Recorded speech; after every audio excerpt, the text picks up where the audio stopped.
Story 1. My brother moved in with me and got controlling. When I told him I wanted to live somewhere else, he punched me in the face, and I ran away from my apartment. Our parents split when I was around 10 and my brother was 6. The divorce was ugly. Lots of screaming matches, dad staying out all night, mom crying herself to sleep, the usual traumatic childhood stuff. Our dad wasn't physically abusive or anything, just emotionally checked out and probably cheating, though my mom never had concrete proof. After the divorce, Dad moved to a different city about 2 hours away and started a new life. He'd have us over some weekends at first, but those visits gradually became less frequent until they were just a couple times a year on holidays. My mom worked 2 jobs to support us, so my brother and I spent a lot of time alone together. I basically became a second parent to him. I'd make sure he did his homework, cook simple meals when mom worked late, and generally look out for him. We developed this really tight bond that most siblings don't have. I was always protective of him, and he looked up to me as both a sister and kind of a parent figure. Our mom was physically there more than our dad, but she was often exhausted or stressed about money, so emotionally, we relied on each other a lot. After high school, I went to college in a different state about 4 hours from our hometown. I got a partial scholarship, and it was a much better school than anything near home. My brother was pretty upset about me leaving. I felt bad about it, but also thought he was being kind of unreasonable. I wasn't gonna stay in our shitty hometown just because he didn't want to be alone. Our mom was still there and he had friends and stuff. I promised I'd call and visit whenever I could. The first year I was gone, I'd come home about once a month, usually for a weekend. My brother and I would text almost daily, and we'd have long phone calls at least once a week. During my sophomore year, the visits became less frequent, maybe once every 2 months. I was making friends, getting involved in campus activities, and honestly, the drive was exhausting. My brother seemed to understand, or at least he didn't complain too much. By junior year, I was only coming home for major holidays and maybe a week or 2 during summer break. I had internships and summer classes, so I couldn't spend the whole summer at home like I used to. Fast forward a couple years, and my brother graduated high school. He decided not to go to college right away and asked if he could come live with me instead. I figured it made sense. Our hometown is tiny and boring, population like 12,000, 1 movie theater that still shows films months after they're released, 3 chain restaurants, you get the picture. And the city I moved to has way more opportunities. I had settled in pretty well, had a decent group of friends, knew my way around, and had established a routine. Since I was living in a studio apartment at the time, I told him we'd need to find a bigger place when my lease was up in 3 months. Eventually, we found a decent 2-bedroom apartment that we could afford and moved in together just before my fall semester started. Things got weird almost immediately, though I didn't recognize the red flags at first. For one thing, he seemed really interested in my social life, always asking who I was hanging out with, where I was going, when I'd be home.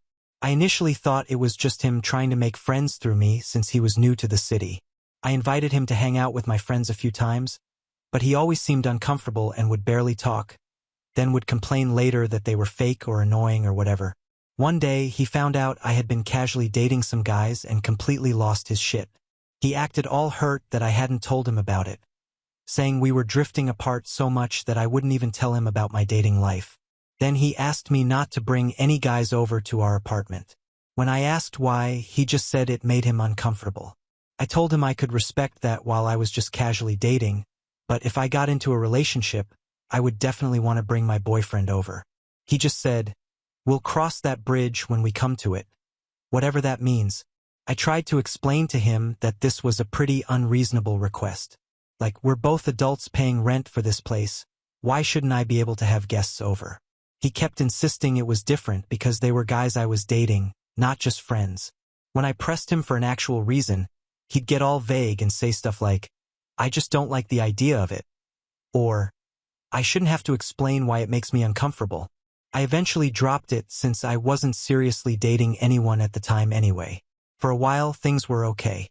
He got a job at a coffee shop near our apartment, made a few work friends, and seemed to be adjusting to city life.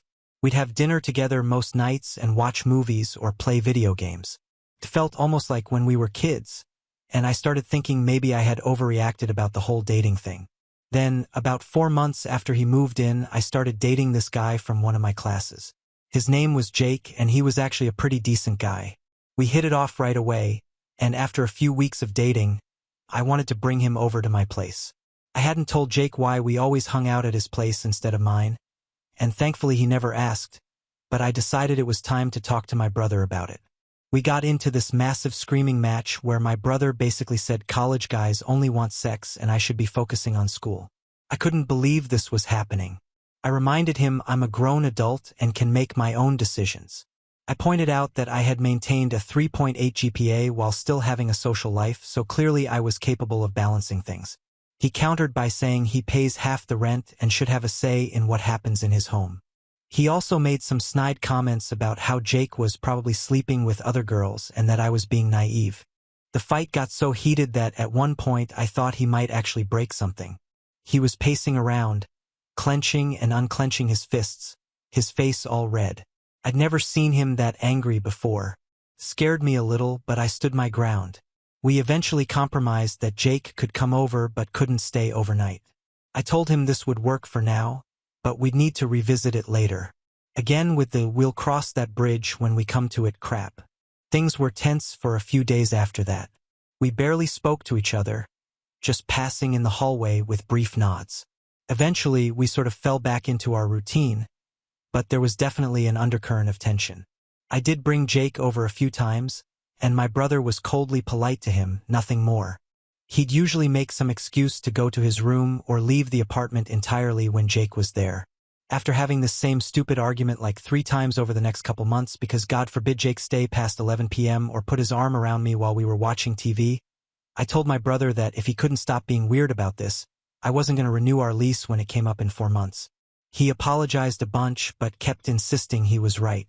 He said he would let me make my own mistakes like he has any authority over me. The boyfriend and I broke up a few weeks later for completely unrelated reasons. Jake got an internship opportunity in another state, and we decided long distance wasn't worth it since we'd only been dating for a few months. My brother took full advantage of this to tell me that he was right all along and I should have listened to him. He acted like the breakup was somehow proof that Jake had been using me or something, even though it was a mutual, amicable split. I called my mom and told her how weird my brother was being about my dating life. She said he was probably trying to take our dad's place since our father hasn't really been around much since the divorce. Even if that's true, it doesn't make his behavior any less fucked up. Mom suggested I be patient with him and said he'd grow out of it. She's always making excuses for him, though, so I wasn't surprised. There was this period where nothing much happened for a while. My brother seemed to chill out a bit, maybe because I wasn't dating anyone. We fell into a comfortable routine. He'd work mornings at the coffee shop, I'd have classes, then we'd both be home in the evenings. Sometimes we'd cook together, other times we'd do our own thing. It almost felt normal. Then I went to a friend's wedding out of town for a weekend. The wedding was okay, nothing special. The bride's cousin got super drunk and fell into the cake, which was kind of the highlight of the night. Anyway, when I got back, a bunch of my stuff was missing. My favorite perfume, an expensive one my friend got me for my birthday, some clothes, including a sweater I really liked, an expensive lotion from this fancy brand. I asked my brother about it, and he claimed he'd had some friends over and they must have taken it. He said he'd deal with it and get my stuff back. I was pretty pissed that he'd let people into my room while I was gone. He apologized and promised it wouldn't happen again. He did eventually return everything after about a week, but something felt off. He didn't seem upset at all that his friends supposedly stole from me, and when I asked which friends did it, he got all vague and changed the subject. I'm still not convinced it was actually his friends. I started locking my bedroom door when I left the apartment after that. About a month ago, or maybe a little longer, I don't remember exactly, he told me he had a girlfriend and wanted me to meet her. I briefly considered being a dick about it like he had been with my ex, but decided to be the mature one and said that would be great. He made a big deal out of it, planned a dinner, cooked this elaborate meal with multiple courses, asked me to dress up. I was honestly relieved he had someone else to focus on besides me. When she showed up though, holy shit, it was like looking in a fucking mirror. I could tell she was just as freaked out as I was by how much we looked alike. We both have platinum blonde hair, fair skin, green eyes, and similar body types. We're also about the same height. During dinner, we found out we had even more in common. She goes to a different college nearby but has the same major as me. We like the same music and even have similar mannerisms, which is just weird. She even had the same favorite book as me, some obscure novel I didn't think many people had read.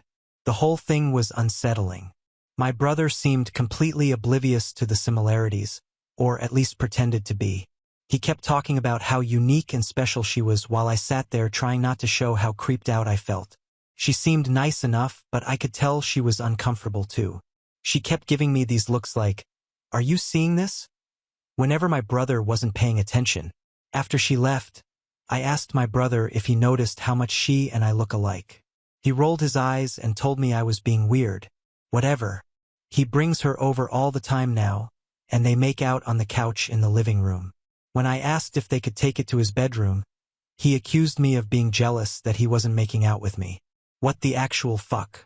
His girlfriend looked super confused when he said that, and honestly, so was I. It's starting to seem like he's trying to make me jealous by parading her around. I caught his girlfriend staring at me a few times when she was over, like she was trying to figure something out. Once, when my brother went to the bathroom, she whispered, "Has he always been this intense?" I didn't know what to say, so I just nodded. She looked like she wanted to say more, but then my brother came back. I wouldn't think much of it if he hadn't been acting so strange since we moved in together. I can't tell if I'm imagining things or not. I don't want to think my little brother has some weird crush on me, especially since we live together, but I also don't know how to talk to him about it without him dismissing me as crazy or jealous or whatever. I started spending more time away from the apartment. I'd study at the library instead of at home, crash at friends' places whenever I could make up an excuse, and generally tried to avoid being alone with my brother. He noticed, of course, and would text me constantly asking where I was, when I'd be home, etc. If I didn't respond right away, he'd call repeatedly until I answered. One night, I was out with some friends and my phone died. When I got home around midnight, my brother was sitting in the dark living room waiting for me. He started yelling about how worried he'd been, how I was being irresponsible and inconsiderate. I tried to explain about my phone, but he wouldn't listen. He grabbed my arm so hard it left bruises and said, "You think you can just do whatever you want? You think you don't have to answer to anyone?" I yanked my arm away and locked myself in my room for the rest of the night. The next day, he acted like nothing had happened. He made breakfast and was all cheerful, like it was just another day. I was still shaken up and tried to talk to him about how grabbing me like that wasn't okay. But he dismissed it. "I barely touched you," he said. "Stop exaggerating." After that incident, I started making plans to move out. I reconnected with a girl from one of my classes who had mentioned needing a roommate. We got along pretty well, and she seemed normal. We started looking at places together discreetly. I didn't want my brother to know I was planning to leave until I had everything lined up. So yesterday, I finally decided to tell him I wasn't going to renew our lease. I figured I'd tell him while his girlfriend was over, thinking he might not freak out with her there. Just in case, I packed a bag with valuables and essentials if I needed to leave quickly. I made sure my phone was fully charged and set it to record audio in my pocket. They were watching movies in the living room. When he went to the kitchen for snacks, I approached him and said we needed to talk. He seemed annoyed but agreed. I told him I felt like we weren't compatible as roommates and I wouldn't be renewing the lease next month. When he asked why, I said I felt like he didn't respect me as a roommate and I wanted to live somewhere where I could make my own decisions about who comes over. I also mentioned that I wanted a roommate who would care if their friends stole from me. He started getting louder and angrier, so his girlfriend came in to check on us. He told her everything was fine and that she should probably go. I panicked and tried to play it cool, saying, "No, don't let me ruin your evening. Please stay. I'm about to leave." He kept telling her to go, and I was literally begging her to stay. I must have looked terrified because she kept glancing between us like she was trying to figure out what was really going on. He noticed I was scared and started laughing at me. He asked if I was afraid of him and said I was being ridiculous. He asked his girlfriend if she thought there was any reason for me to be afraid of him. She looked worried and told him he was being weird. Then he explained that I had just told him I was bailing on him as a roommate and that I was being a horrible bitch about things that weren't a big deal. He asked his girlfriend to leave again, and this time she did, though she looked reluctant. She squeezed my hand quickly before she left, which I took as a sign of support. Once she was gone, he went completely off the rails. He told me I was just pissed that he wouldn't let me be a huge whore like I wanted to be. He said that someday I would meet the perfect guy, but he wouldn't want to date me because I would have had sex with so many guys and nobody worthwhile wants to marry a skank. He said he was trying to help me avoid that situation. I was so shocked I could barely speak. I've had exactly 3 sexual partners in my entire life, all within committed relationships. I'm hardly what anyone would call promiscuous, and even if I were, it's none of his fucking business. I told him I was leaving and that we could talk again when he was ready to talk without saying horrible things to me, but that I would be giving our landlord notice on Monday. I went to my room, got my emergency bag, which I had packed earlier just in case, and locked my door behind me. I waited about 10 minutes, hoping he would calm down or leave. When I thought the coast was clear, I headed for the front door. As I was almost there, he appeared behind me and said my name. I turned around quickly, and he punched me right in the face. I didn't see it coming at all. I collapsed on the floor, and without saying anything else, he stepped over me and left. Didn't even slam the door, just walked out calmly like he hadn't just assaulted me. I sat there for a while in complete shock. My brother had never hit me before. We'd had plenty of arguments growing up, but it had never turned physical. Even when we were kids wrestling and roughhousing, he'd always been careful not to actually hurt me. This was completely out of nowhere. I iced my eye for a while, it's now swollen and purple, before grabbing my bag and getting out of there. I was afraid he'd come back, and I didn't want to be there when he did. I called my mom while walking to my car, so if he approached me, she would hear what happened. She kept saying I was exaggerating until I sent her a picture of my face. Then she started crying and apologized for not believing me. I told her it was okay, but made it clear I didn't want to be forced to spend time with him at family gatherings ever again. I've been staying with my new roommate since then. She's been really great about the whole thing, offered me her couch indefinitely, helped me get some basic toiletries since most of my stuff is still at the apartment, and hasn't pressed me for details I'm not ready to share. My brother has sent me several texts that I haven't responded to. Here are a few. Where did you go? I came home and now you're gone. We have to finish talking about this. Are you fucking kidding me? Tell me where you are or that you're alive. I'm scared that I haven't heard from you. You know how worried I am when you fall off the face of the earth like this. You're being such a child right now. I don't know what you said to Mom, but you've really upset her. I hope you're happy. I'll be home all day Monday if you want to come over and meet with the landlord to give notice. That's fine. Where am I going to live?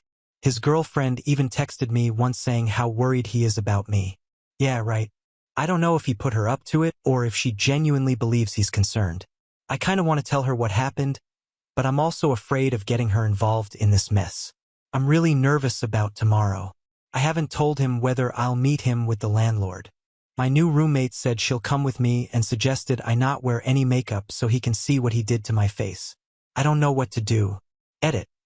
After reading your comments, I've decided to go to the police station with my roommate to file a report in a few days. I'm also trying to contact his girlfriend to let her know what happened. I haven't contacted my brother at all. I'm thinking about calling my dad too. He isn't very involved in my life, but since my mom hasn't been helpful, I'd like to have some family on my side. Update. Can't believe how supportive everyone has been. You guys were right, I needed to report this.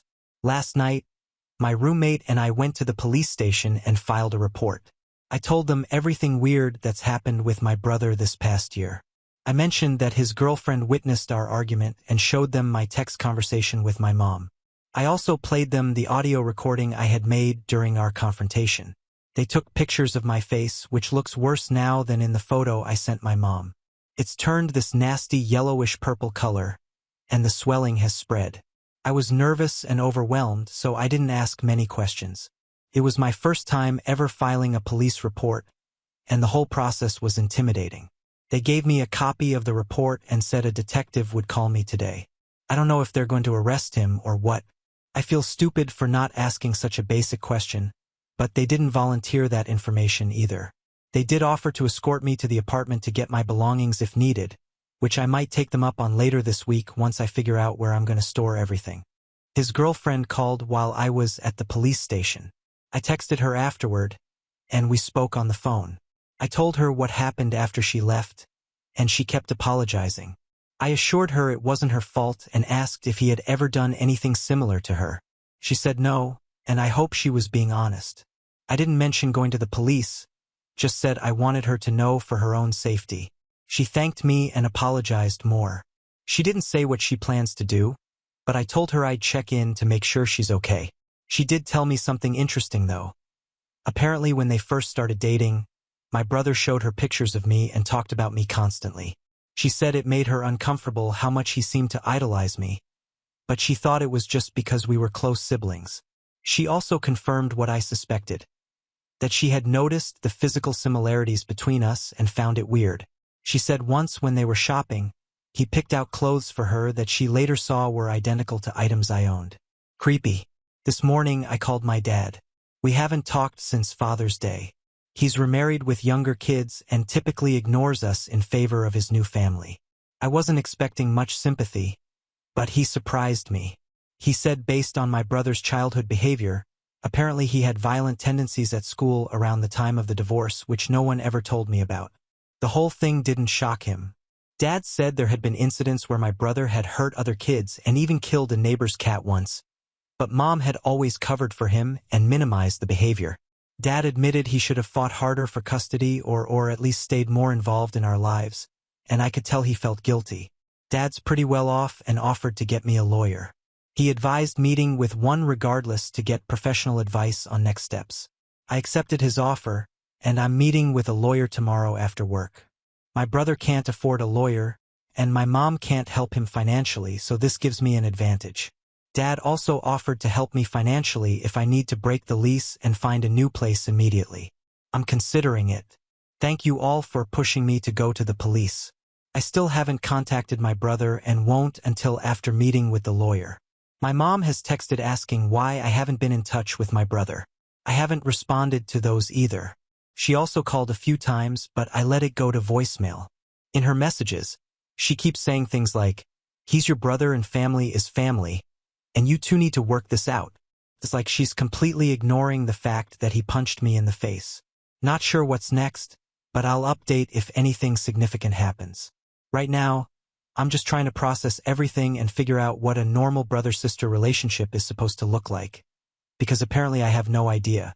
I want to thank everyone again for your support and advice. Before posting here, I was questioning whether I was overreacting. Now I see that, if anything, I wasn't reacting strongly enough. Now on to the next story. Story 2. Fiancé tried to make me sign a contract for 40% of my income because she plans on being a SOM, stay-at-home mom, the night before our wedding. So I signed it, then read it out loud at the altar and left her. I was supposed to get married last week, but unfortunately, it didn't happen.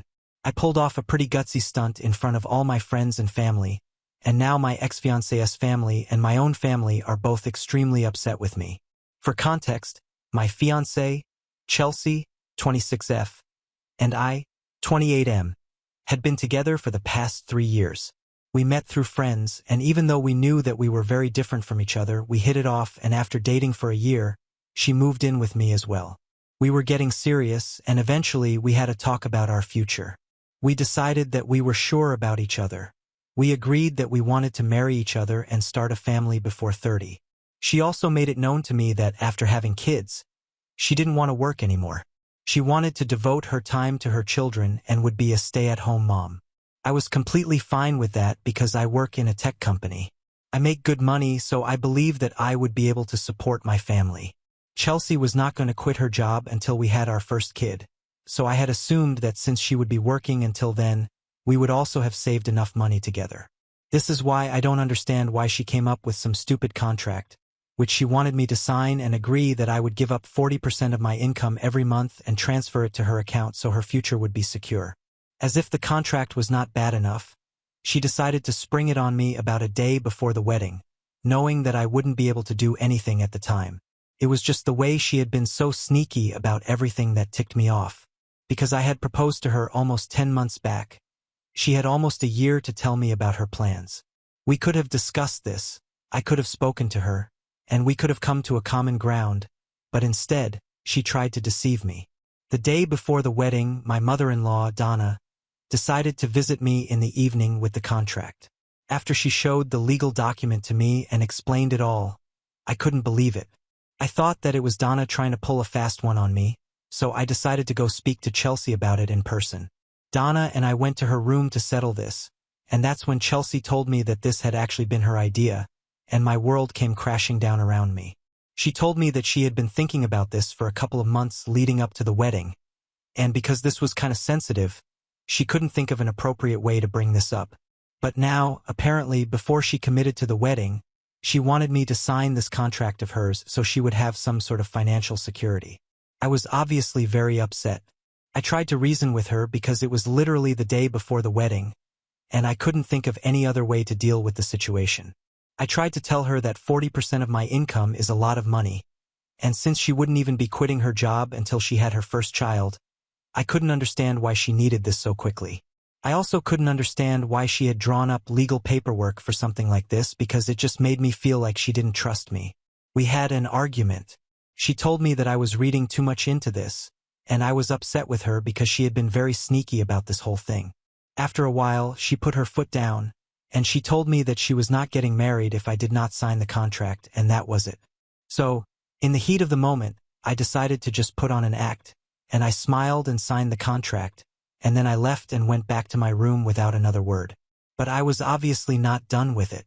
I was hurt and I felt betrayed, and so I decided that I was going to address this at the wedding in front of everyone. I don't know if it was right or wrong. I guess I'm going to find out from the comments, but at that point, I just wanted to humiliate Chelsea and her mother because I was incredibly disappointed with both of them. Anyway, the next day, everything went smoothly up until the point at which we were supposed to be at the altar. She said her vows and I was supposed to say mine, but instead, I brought out the contract from my pocket and I read it out to everyone publicly. Obviously, everyone was very confused, and I could see Chelsea going red in the face, but I didn't stop. I went on to explain the contract to everyone, and I told them that this wedding was no longer happening because obviously, Chelsea did not trust me, and after what had happened the previous evening, I did not trust her either. Because she had chosen to be sneaky with me and tried to trick me into committing to something like this instead of doing the normal thing. Having a discussion with me and coming to a conclusion that both of us found acceptable. After a relationship of almost 3 years, if we couldn't even trust each other, then there was no point in getting married and ruining each other's lives. After that, I tore up that contract into as many pieces as I could and then walked out of the venue without even looking back. I got into my car, and since I had already packed my bags and put them in my trunk, all I had to do was drive for a while and find a different hotel, and that's where I've been staying since. Both our families pretty much lost their minds after my stunt at the wedding and had been going off about it. Apparently, the situation after I walked out had been predictably chaotic because Chelsea broke down into tears, and her family started trying to comfort her, and my family started trying to do some damage control with the guests and stuff. Once the situation had been brought under control and most of the guests had left, our families had a long discussion, and both of them had agreed that what I did was completely unnecessary. Even if I did not want to marry Chelsea after finding out about the contract and stuff, I could have just told her about it and avoided all that drama. They said that the fact that I even had a chance to sleep on it and do the right thing, I had chosen to humiliate Chelsea publicly and make our families the laughingstock of all the guests present at the wedding. And apparently that makes me even worse than Chelsea because at least what she had done had only hurt me, but what I had done had hurt Chelsea, her family, and even my family. So now they want me to issue a public apology for my behavior and tell people that I've been going through a lot of stuff mentally, which is why I did that. I don't think that's fair though, because I haven't been going through a lot of stuff. I just thought that what Chelsea and her mother had tried to do was disgusting, and I didn't like it. Yes, I will admit that what I did was dramatic and theatrical, but I cannot say that it was an overreaction. I think she totally deserved it, and I really don't understand why my family thinks that this ruined their reputation or why they think they have a reputation that can be ruined in the first place, because as far as I know, we are really not that important. People will gossip about this for a couple of days and then forget about it, but at least I will have the satisfaction of knowing that I got back at somebody who tried to screw me over for the rest of my life. And if not the satisfaction, at least I'll have a cool story to tell people. But the truth is, I don't do it for either of those reasons. I just did it because I was very upset that almost 3 years of my life had been completely wasted with Chelsea. And honestly, I do want to get married and start a family. Now I'm going to have to start all over again with somebody else, and I don't even know if it's going to be the same again. I'm also very upset about a lot of other things because I really love Chelsea, and I still have a soft corner for her, which is why I'm even bothering to rethink what I did. Anyway, since almost a week has passed since the incident, I've started to have second thoughts, but I still don't feel too inclined to publicly apologize to anyone. Aita for not wanting to publicly apologize after I humiliated my ex-fiancé, her family, and even my family at our wedding, which never ended up happening. Edit. Just to be clear, I don't have a problem with the fact that she was demanding money for her future. I think that was pretty clear. I had mentioned it in the beginning that she had told me that she wanted to be a stay-at-home mom after she had kids, and I was completely cool with it. In fact, even if she had come up with a prenup or something, I would have been fine with that too. All I had wanted and expected from her was an honest and upfront discussion about all this. It's not like we have never spoken about finances. We have been together for 3 years and have lived together for 2. Of course, we discussed our finances, and we had always had a clear line of communication with each other, at least about these things. I really can't understand why she couldn't feel comfortable enough to bring this up with me in the past. It's not like I had ever given her a reason to doubt me either. And unlike what a lot of you are suggesting, I'm not even actually that mad about the fact that she demanded a part of my salary for herself, but the fact that she wanted me to start sending her money right after we got married did not sit right with me. Because as far as I was concerned, I had believed that she would only quit her job after we had kids. Then, of course, it would be a different story because our living arrangements would be much different. But for now, we could have just stuck to whatever we had been doing for the past 2 years. I know that I am a bit all over the place right now, but honestly, this really hurts. I've tried my best to be a good boyfriend to her and always respected her decisions, and to find out that she had tried to deceive me and trick me into something like this, it's just weird. There was no need for it, and I don't understand why she ruined everything that we had with this contract situation. Anyway, the damage has already been done now, and right now both our families are against me, and she hasn't even bothered to speak to me ever since I walked out. I don't even have any expectations from anybody at the moment. I'm just hoping that this blows over soon and I can start trying to move on from everything. Update 1. Hi. Thanks for all the comments and advice. It's been a couple of days since I posted, and I have not made up my mind about what I want to do yet. I'm definitely not apologizing to anyone, that's for sure.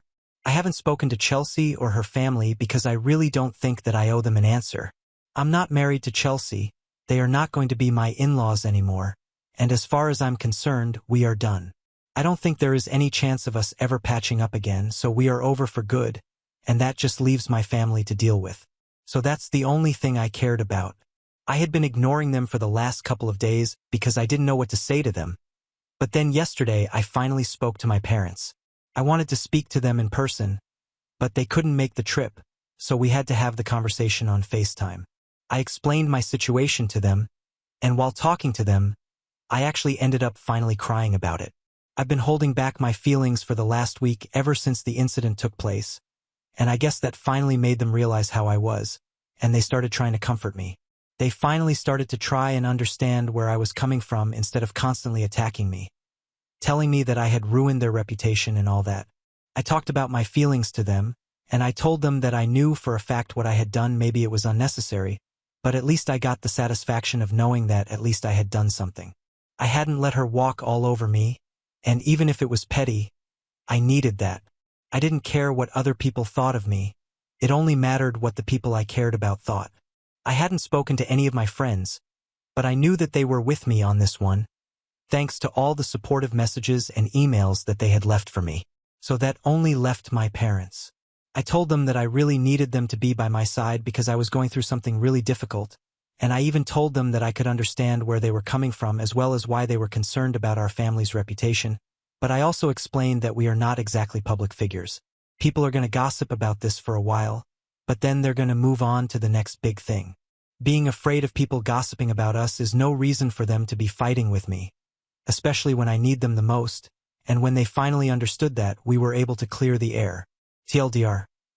My parents and I were able to come to a common ground, and things are fine between us now. Update 2. Hi! It's been 3 days since my last update, and yesterday, really late in the evening, I made up my mind that today I was going to go back home. After all, I paid half of the rent too, and honestly, I couldn't afford to stay in the hotel forever. I had to go back at some point, and I think Chelsea should be the one who has to leave. I don't understand why she hasn't bothered to contact me at all. But well, I packed my stuff up, and I went back home this morning. Ever since the incident at the wedding, it had only been Chelsea's parents who had been trying desperately to get in touch with me. But she hadn't said anything. So I had been quite nervous about showing up at home because I didn't know what to expect. I did have my keys with me, so I got them just fine, and surprisingly, when I walked in, I realized that the place was a lot emptier than before, and after walking around for a bit and looking at stuff, I realized that Chelsea had moved out, and she hadn't bothered to say anything to me, probably because she didn't want to talk to me. I couldn't understand that, and it was completely fine with me. I didn't have anything to say to her either, but I was just glad that she had moved out without me having to tell her, and now I could stay in my own home without worrying too much about the arrangements. I don't know where she went. I'm guessing that she moved back in with her parents or maybe a friend, but it doesn't matter anymore. It has been a significant amount of time since the wedding, and now that I was back in the comfort of my own home, I decided to start replying to everybody who had texted me. Until now, I had only spoken to my parents because I didn't want to talk to anyone else. Frankly speaking, I wouldn't even have spoken to my parents if they hadn't been offended by my actions at the wedding, and I had to fix things with them anyway. I started responding to messages and emails and stuff, and I told my friends how I was doing. Most of them were concerned about me. None of them really brought up Chelsea at all because I guess they didn't want to bring up anything sensitive. I told them that I was doing better now, which is not exactly entirely true because I'm still struggling to fall asleep at night and come to terms with the fact that Chelsea is truly gone now. But it's not like they can do anything about it, so that's what I'm going with. Anyway, I'm trying to get back to normal because I've gone back to work. I'm working from home right now because I really can't face my coworkers after the fiasco at the wedding, even though they told me that they totally understand and they're not going to judge me, but I guess I just need some more time to accept things myself. Anyway, at least I've come back home. That's a big move by itself too. Baby steps from here on. Update 3. It's been 3 weeks since the wedding, and until now, I haven't been responding to Chelsea's parents. They have been texting me nonstop and trying to get through to me about something or the other, but I really don't want to talk to them. I haven't even been reading those messages because I was sure that it was all pointless. In the beginning, they wanted me to issue a public apology for my behavior at the wedding, and I just assumed that given the recent messages, that's what they would be going on about since they still haven't received what they want. But today, they actually showed up at my house and started demanding that I speak to them. I was kind of alarmed, but I decided to talk to them and get it over with once and for all because this was starting to get on my nerves now. So I asked them what they wanted, and they told me that they wanted me to repay them the amount that they had contributed to the wedding. I was shocked because that was a pretty bizarre request since, as far as I was concerned, the wedding had actually taken place and it's not like we had canceled anything, and our families had contributed to the wedding equally. So I couldn't understand why they were demanding money from me. I obviously made it very clear to them that I was not repaying anything to them and told them to get away if that's what they were here for. But they told me that I was being unfair because they had spent a bomb on the wedding as well. But because of me, it had all been ruined, so now I owe it to them to pay them back because it was my ego that had ruined everything. They even said that, unlike my family, they couldn't afford to throw that kind of money away, and since I had been responsible for the wedding getting called off, I had to do the right thing now. The way they were accusing me of being egoistic and putting the blame on me just made me really upset. Besides, I haven't exactly been doing well for the past couple of weeks, so I lost it at them. I stepped out of my house and started screaming in their faces. They were really shocked by this behavior, but I couldn't care less. I just went on and on. They had messed up by trying to kick me when I was down already. I told them that it was not my fault that their daughter didn't have the guts to come talk to me like a normal person and had to spring the contract on me like a surprise at the very last minute. And if they really didn't think that there was anything wrong with that, either they had very screwed up definitions of right and wrong, or maybe that's just how their family was. They functioned like that and expected me to adapt to it. But I'm sorry, I'm not one for deception, and I don't take it kindly either. I also told them that I had always treated Chelsea with love and respect, but the night before the wedding, when I confronted her about the contract situation, I realized that if I did end up marrying her, it would be the biggest mistake that I ever made, and I'm really happy that I decided to walk out. And if they really want to talk about ego, they should probably go ahead and talk to their daughter about it because she's the one who ruined everything with her ego. Even the evening before the wedding, it would have been very easy for her to just apologize to me and we could have talked things out. I was ready to do that for her because we spent a lot of time together, we know each other really well, and I wasn't willing to give up on us.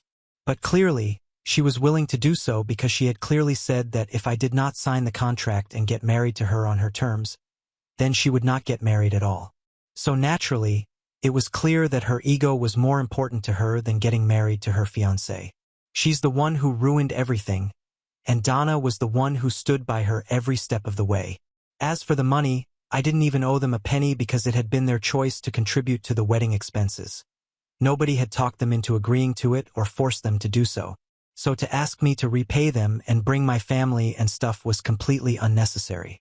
They were just trying to create drama out of nothing, and I was not going to have it because their daughter has created enough of a nuisance in my life already. I don't need more. After I was done screaming at them, they tried to argue, but I wasn't in the mood to have it, so I walked back inside, slammed the door as hard as I could, and told them to get the heck off my front porch or there would be serious consequences. They decided to take that seriously finally and got back into their car and drove away. Once that was done, I took a couple of minutes to calm down, and then I decided that I was going to have to speak to Chelsea about this because this sort of behavior was completely unacceptable, and she needed to bring her parents under control. I had no idea if they had shown up with Chelsea's knowledge or not, but I still called her up, and that was the first time that I spoke to her since the wedding. She didn't answer the first few times that I called her, but when I didn't stop, she finally picked up, and she sounded pretty annoyed. But then before she could say anything to make the situation worse, I decided to fill her in on what her parents had just done. I told her how they had shown up, blamed me for everything, and we had just had a shouting match with each other. From her reaction, I guessed that she had no idea about this, and after I told her everything, she immediately started apologizing to me and dropped the annoyed act. She told me that she had no idea that her parents were going to do something. She was at work, and she had already tried to tell her parents not to bother me after they started bombarding me with messages and phone calls trying to get me to apologize publicly. She said that she was not even on board with that and had told them not to bother me anymore, but they hadn't stopped, and she felt terrible about this. It was obvious that she was quite embarrassed, so I didn't want to make her feel worse, which is why I just told her that it was fine that they had shown up today. But after this, I wouldn't want them coming around anymore, and I hoped that she would understand. She agreed, and we were silent for a couple of minutes before we ended the phone call after saying goodbye to each other. Of course, there were a lot of things that we did not say, but it made me very emotional to hear her voice after so long. I don't know if it was the same for her or not, but I know that I felt kind of strange. At least this conversation did not end on a better note, and we did not bring up anything that had happened at the wedding, but it's not like we don't need to talk about it and address that at some point. I don't know why, even though we have broken up for good, I feel like I still need to talk to her and get some closure. I mean, after being together for 3 whole years, I think that's the least that we can ask of each other. But this conversation was nice too. I just really hope that she reaches out to me at some point later on and we get to talk about whatever had happened at the wedding. Anyway, until then, I'm going to continue trying to move on. I've started planning out what I want to do for the future because now that all my plans for the past 3 years have been derailed, I need to think of something so I don't lose hope. I've been thinking about starting my own business, and in a couple of days I'm going to talk to my father about it and get him to come on board as an advisor or something. I'm hoping that things go well. Let's see. I probably won't be very active in the next couple of weeks unless something worth mentioning happens, so until then, goodbye, and thank you for all the advice and support. Update 4. Hi, 3 months have passed since my last update, and a lot of things have changed. Last month, I finally quit my job and started working on my own business. I've made some progress and hopefully, I'll be ready to start in the next few months. Of course, I'm getting a lot of help from my dad, And it's nice to see that we have bounced back so well from our last disagreement from the time of my wedding. We hardly even remember it anymore, and I'm on good terms with my parents. Chelsea's parents haven't bothered me ever since that last fight either, so that's great. I'm getting back to normal now. I'm spending more time with my friends and family, and obviously, nobody brings up Chelsea or the wedding, but they do try to be more gentle with me. I'm not complaining, I guess I could deal with that, and as long as they are not pitying me, I'm fine with it. Now coming to Chelsea, I had said that I would like to get closure from our situation, and that finally happened 2 weeks ago. It was completely unintentional. I was just at a bar with a couple of my friends, and she happened to be there too, but she wasn't out with her friends. She was out with some guy. And initially, I thought she was out on a date, so I was very upset. I didn't go up to her for that reason, even though I had spotted her and nobody else had. But before I left, she came up to me after she had seen me there, and she told me that she wanted to speak to me. By then, the other guy had left, and she explained to me that she was not out on a date. That guy happened to be a family friend, and he was waiting for somebody else because he had traveled here to meet his long-distance girlfriend for the first time.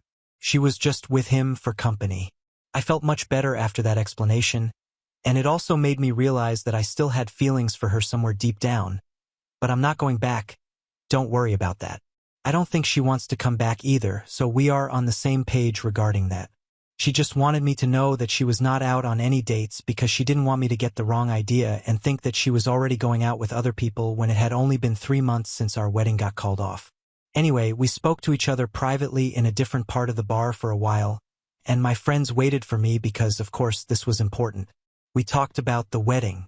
She apologized for everything, and she told me that what she had done was completely unnecessary, and she also agreed that she had been trying to sneak it onto me at a point where I wouldn't be able to do anything about it.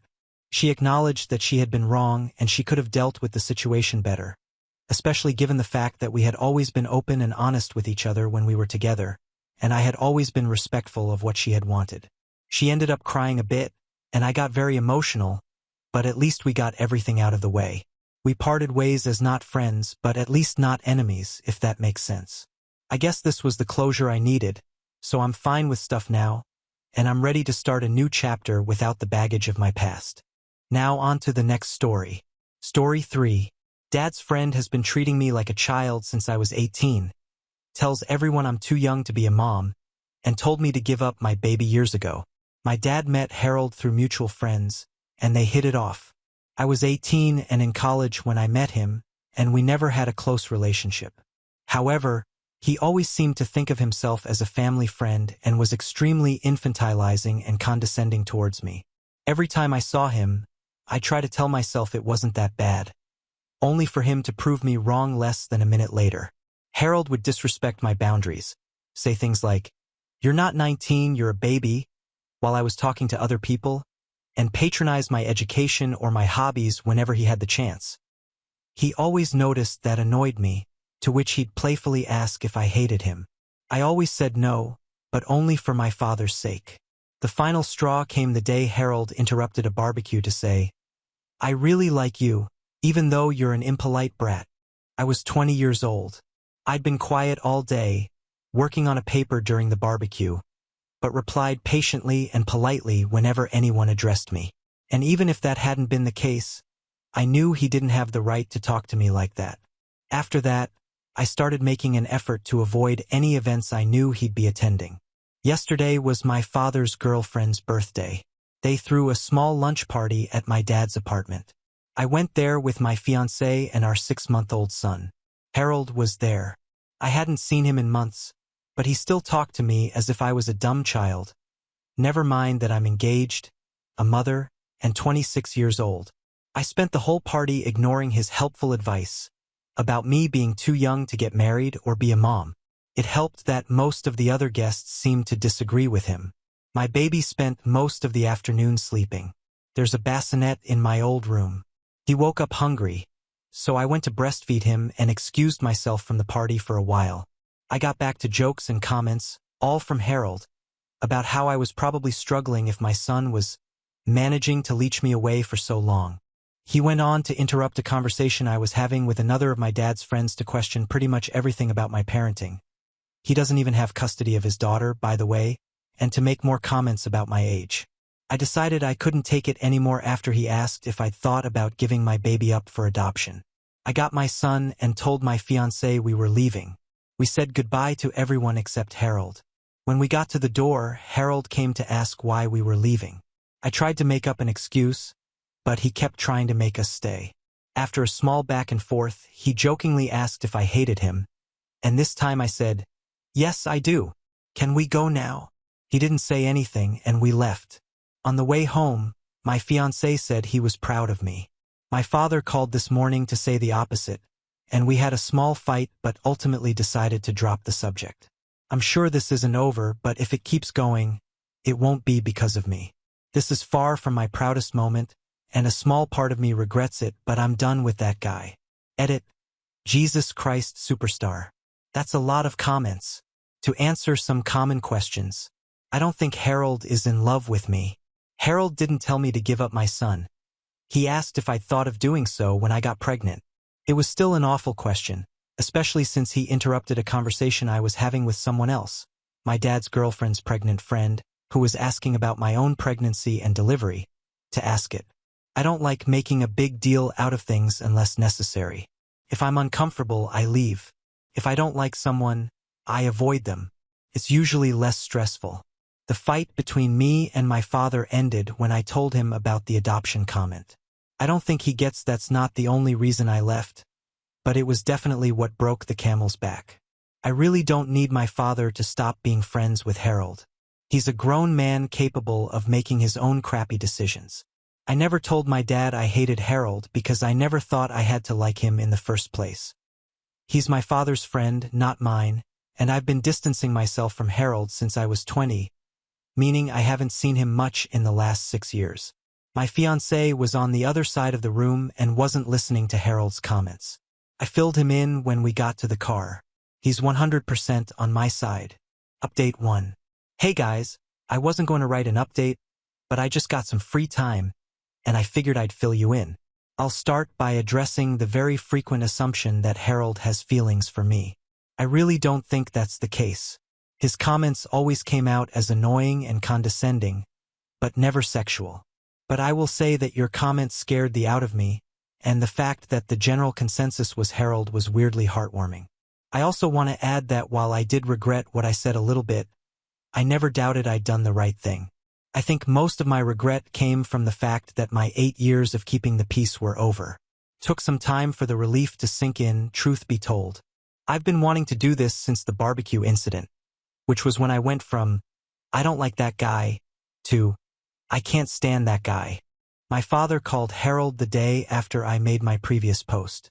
When confronted about the adoption comment, he tried to twist it as him being genuinely concerned about me being a mom so soon and that he didn't think I knew what I was doing. He did apologize to my father. I don't buy any of that. The next day, my dad told me about the call. He said I should forgive Harold for what he thought was an honest misunderstanding.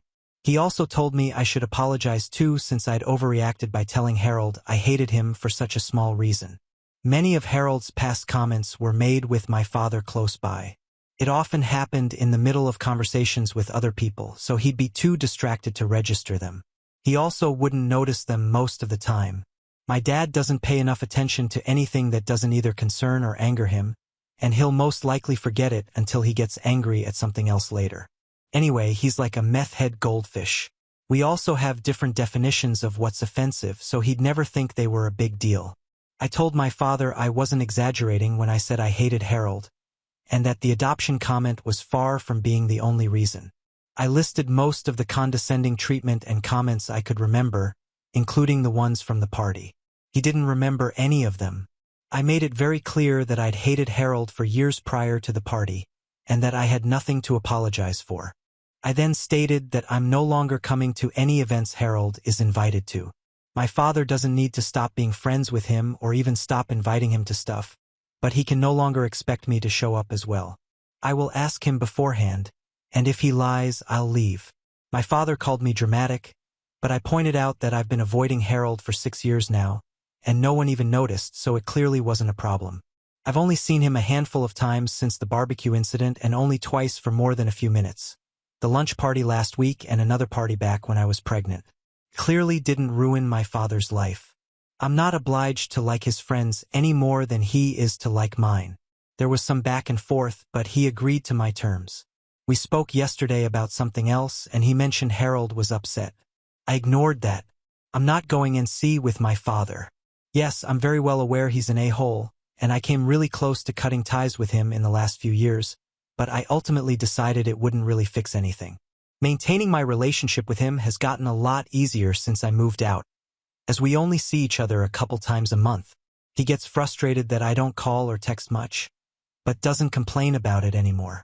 I don't see the point in going and see with someone who no longer has any say in how I live my life.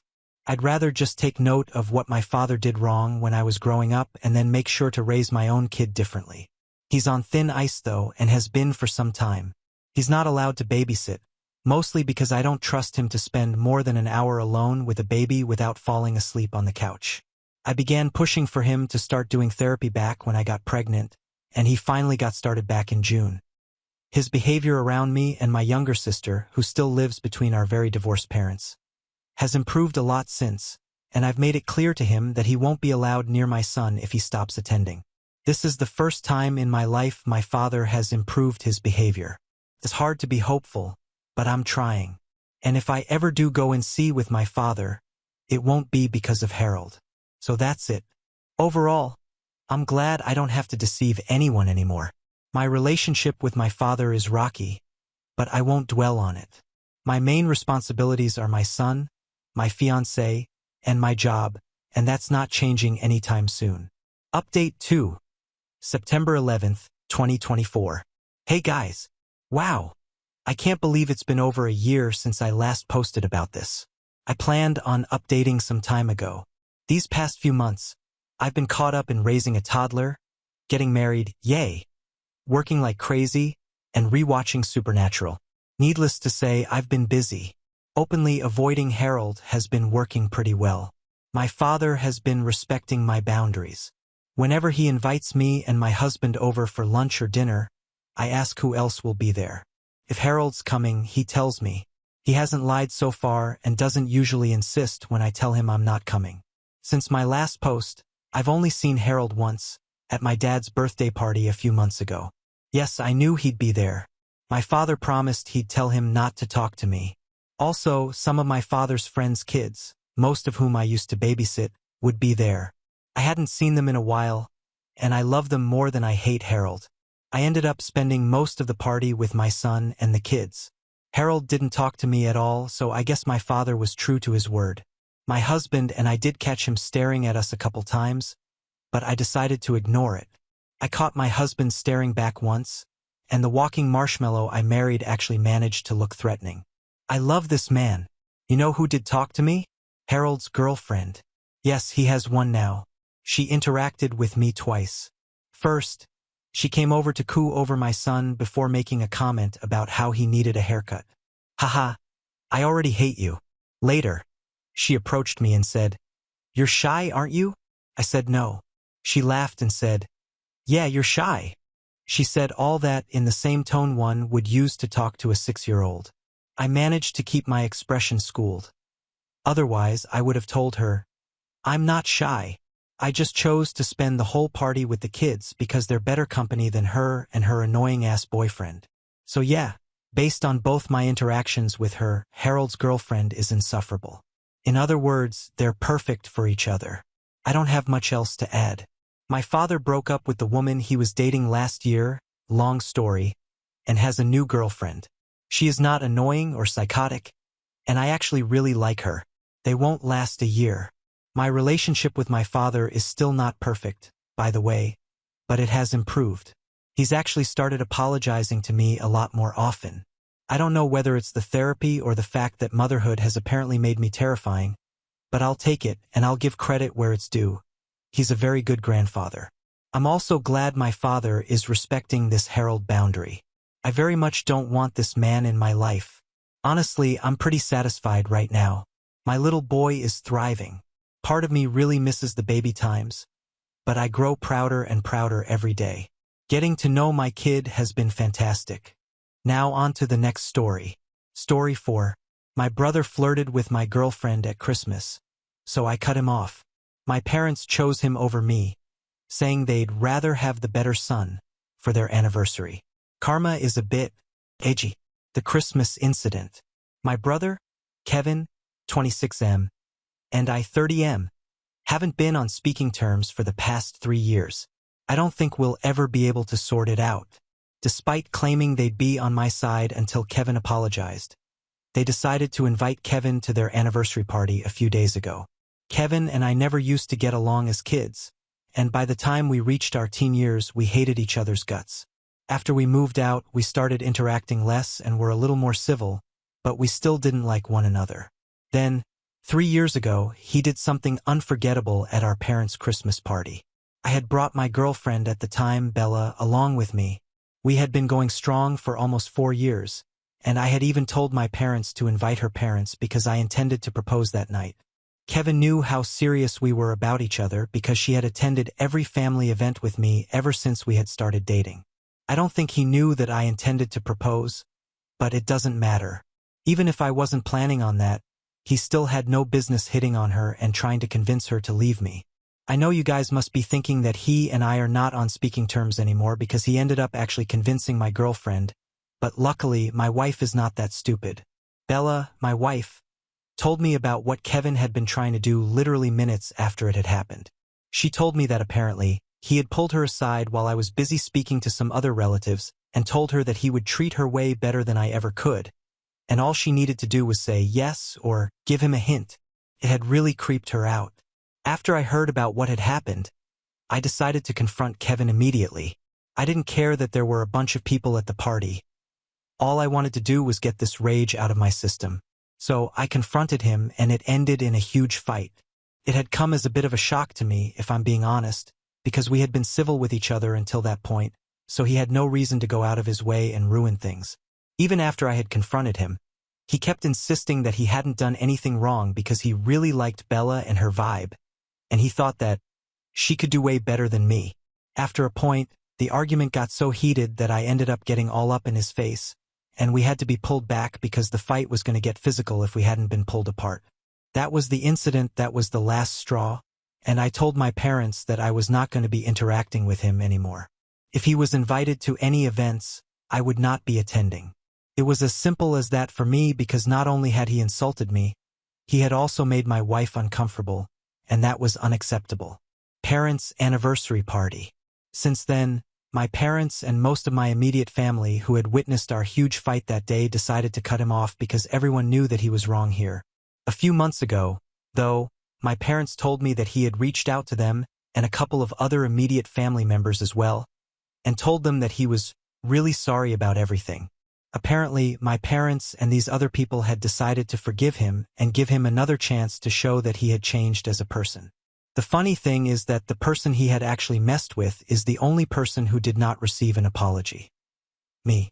Neither did I get an apology out of him, nor did my wife, which was crazy, because even if you didn't apologize to me, at least he could have apologized to her because he really creeped her out that day. Even crazier is the fact that I didn't even know about any of this until recently when I found out that they had decided to invite Kevin to their 35th anniversary party. I was the one who was in charge of making sure that all the guests on the list received an invitation, and that's how I found out completely coincidentally. I am sure that they were not even planning on telling me until the day of the party. When I saw that Kevin was on the guest list, I decided to confront my parents about it, and that was when they told me that he had reached out to a couple of people from the family, including them a couple of months ago, and they had decided to forgive him, and so he had been invited to the party. They made it sound like it was no big deal, even though they knew that I did not want to see him at all. So, I made it very clear to them that if they were going to invite Kevin, I was not going to be attending because whatever had happened all those years ago, I hadn't moved on from it because it was not something that I could forgive, and I'm sure that neither would my wife. So, they could either have me and Bella at the party or they could have Kevin, and they had to make their choice. Obviously, they started arguing with me and told me that I was putting them in a difficult position because they had already told Kevin that he would be invited, and it would be rude of them to not send an invitation after that. They also made it seem like I was overreacting because whatever had happened, it had happened in the past, and they wanted me to let it go. After some back and forth, they realized that I was going to stand my ground and not attend the party if Kevin was attending, and they eventually just gave up. So then, they told me that it was fine with them if Bella and I were choosing not to attend because they would rather have their better son at the party, since Kevin had been very nice to them in the past couple of months, which makes sense since he was trying to make it up to them and had probably been buttering them up. After they said that, I just hung up and then didn't speak to them again. This was a couple of weeks ago, and about 2 days ago they finally had the party at their house and Bella and I decided to sit it out. It didn't even make much of a difference to us, and we had a much better time by ourselves. So we decided that we were going to stay no contact with my parents until they apologized. They haven't done that yet, but for some reason, they still have the audacity to expect me to help them out because Kevin turned out to be Kevin and betrayed them. Kevin's betrayal and parents' request. Apparently, the day after the party, my dad was working out of home, and while he was in the home office, he realized that a bunch of papers were missing. These were important documents since they contained the strategies for the next financial quarter for his company, financial records, and even a list of the biggest client contacts. In the wrong hands, this could prove to be very bad for the company. He had a copy of everything on his computer, but he was just worried that with access to these papers, Kevin could really mess them up. I found it a little strange that my parents were so sure that it was Kevin who had taken those papers because for all they knew, it could have been anybody. They had called me up this morning and told me that they really needed my help to find out where Kevin was because they believed that he had taken these papers.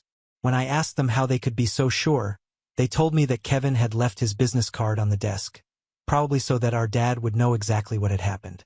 Unfortunately for them, Kevin had been working for one of their competitors for the past couple of months, and this was just corporate spying at its finest.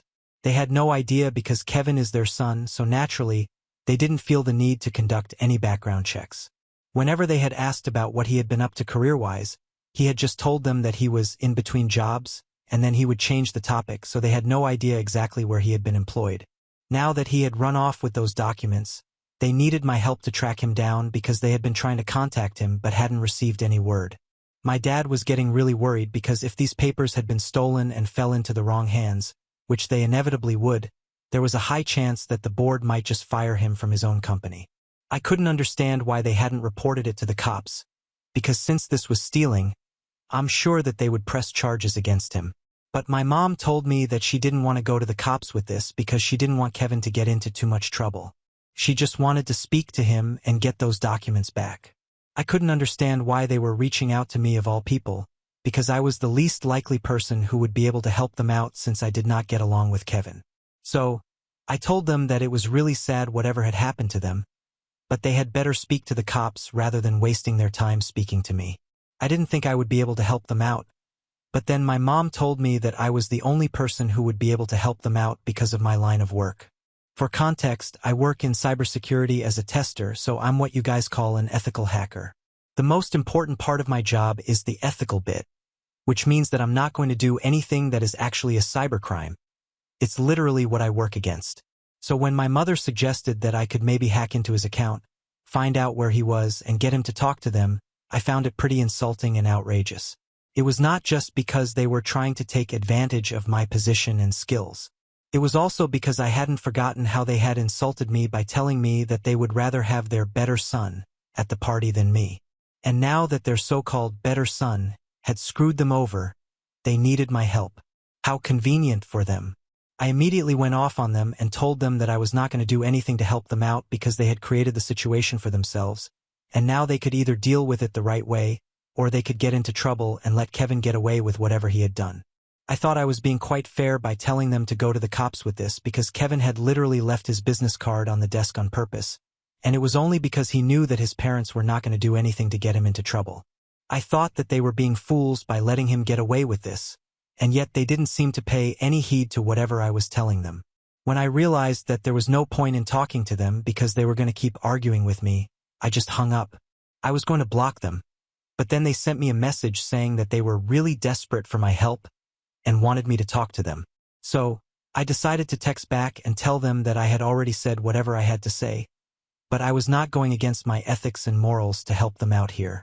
Then my mother sent me a voice note of her crying and saying that she felt like she had been totally abandoned by both of her sons, and she couldn't believe that even I was doing this to them because apparently I was supposed to be the more understanding guy here in this situation, since I was older. They wanted me to think about it from their perspective and realize that they did not want to throw my brother under the bus because, no matter what he had done, he was still family. I just couldn't fathom how they were fine with literally getting cheated by Kevin, and still they couldn't find the courage to stand up against him. They were still trying to get me to step in and help them out instead of doing the right thing and going to the cops, simply because they were too weak to do so and cared more about their family reputation rather than themselves. It just made me so angry that I responded to her voice note saying that after how stupid they had been, I don't feel sorry for them at all since they totally deserve this. They knew that Kevin was not a good person. They should have known, especially after what had happened to me. In spite of that, they decided to give him a second chance, and even after he had made a fool out of them, they still cared about him being family more than they cared about their livelihood. I told them that it was really stupid of them to expect me to be sympathetic towards them, especially after they refused to stand up for themselves. If they didn't even have the courage to take a stand for themselves, there was no way that I was going to do it for them. Then I finally blocked them because I didn't want to deal with this anymore. But a couple of hours ago, they reached out to me from another number and told me that it was really insensitive of me to say that they deserved this, because all they had wanted to do was trust their own child. They told me that as parents, they felt like it was their duty to forgive their kids when they made mistakes, and they were not going to be villainized for it. They said that I had also made mistakes in the past and they had always forgiven me, and it was insensitive for me to say that they deserved this because they had decided to give Kevin a second chance as well. So, AITA for telling my parents that I was not going to help them and that they deserved to get screwed over by my brother for trusting him? Update 1. Hey, so I blocked the other number that my parents had to reach out to me from as well because I really didn't want to speak to them. One thing that most of you guys in the comments pointed out, they still hadn't apologized to me even after so much had happened. They had so much to say to me, yet, I'm sorry was not one of those things. And you guys were right, I don't owe them anything. I don't need to help them out and I don't need to feel bad for them. I had told them that Kevin was not worthy of being trusted, and they knew about everything, and yet they had chosen to give him a second chance. It's true that they had given me a second chance as well, but whatever I had done was way less outrageous than what he had tried to do. You guys wanted to know exactly what they had given me a second chance and forgiven me for. So, in the past, when I had just graduated from college, I had unfortunately been scammed. Back then, I had just started earning and I had invested in something, I don't remember exactly what, but it turned out to be a bust and I got scammed. So my parents bailed me out by helping me out with money for a couple of months since I still needed to pay for rent and everything. But I don't think it was fair for them to compare what I had done to what Kevin had done because back then, I didn't have any bad intentions.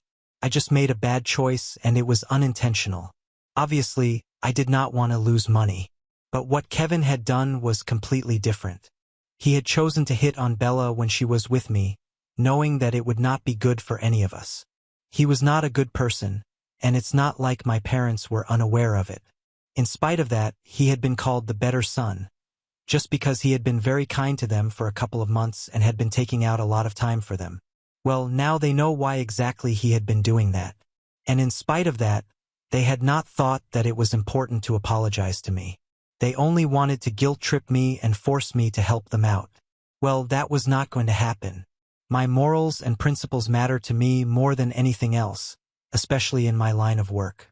I also decided to block the other relatives, my immediate family like my aunt and my uncle, who had decided to forgive my brother, because I realized that even though I had been missing from the party, they hadn't even bothered to ask me why I hadn't attended.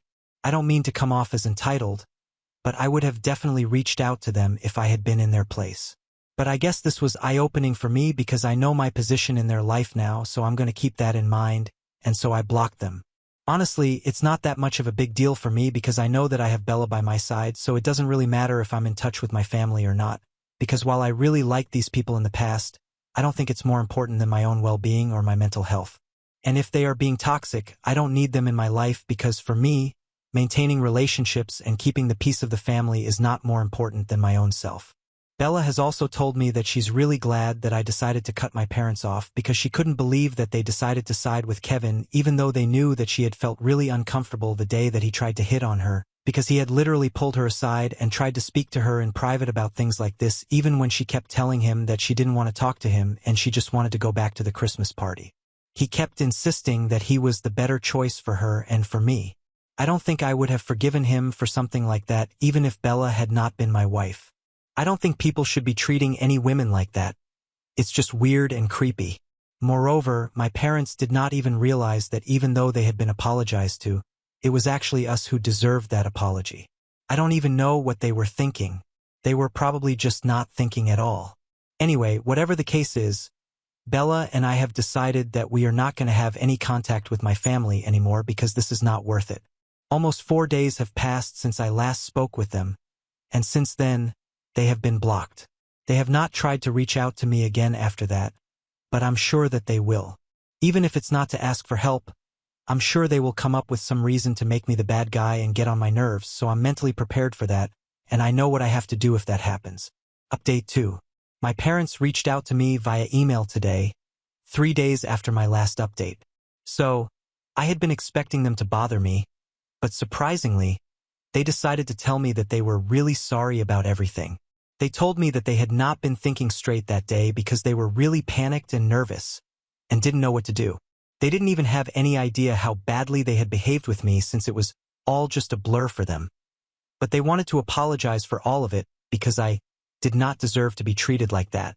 In the email, they mentioned that they had reached out to Kevin one last time before they did anything and told him that they would be going to the cops because they had been left with no other choice.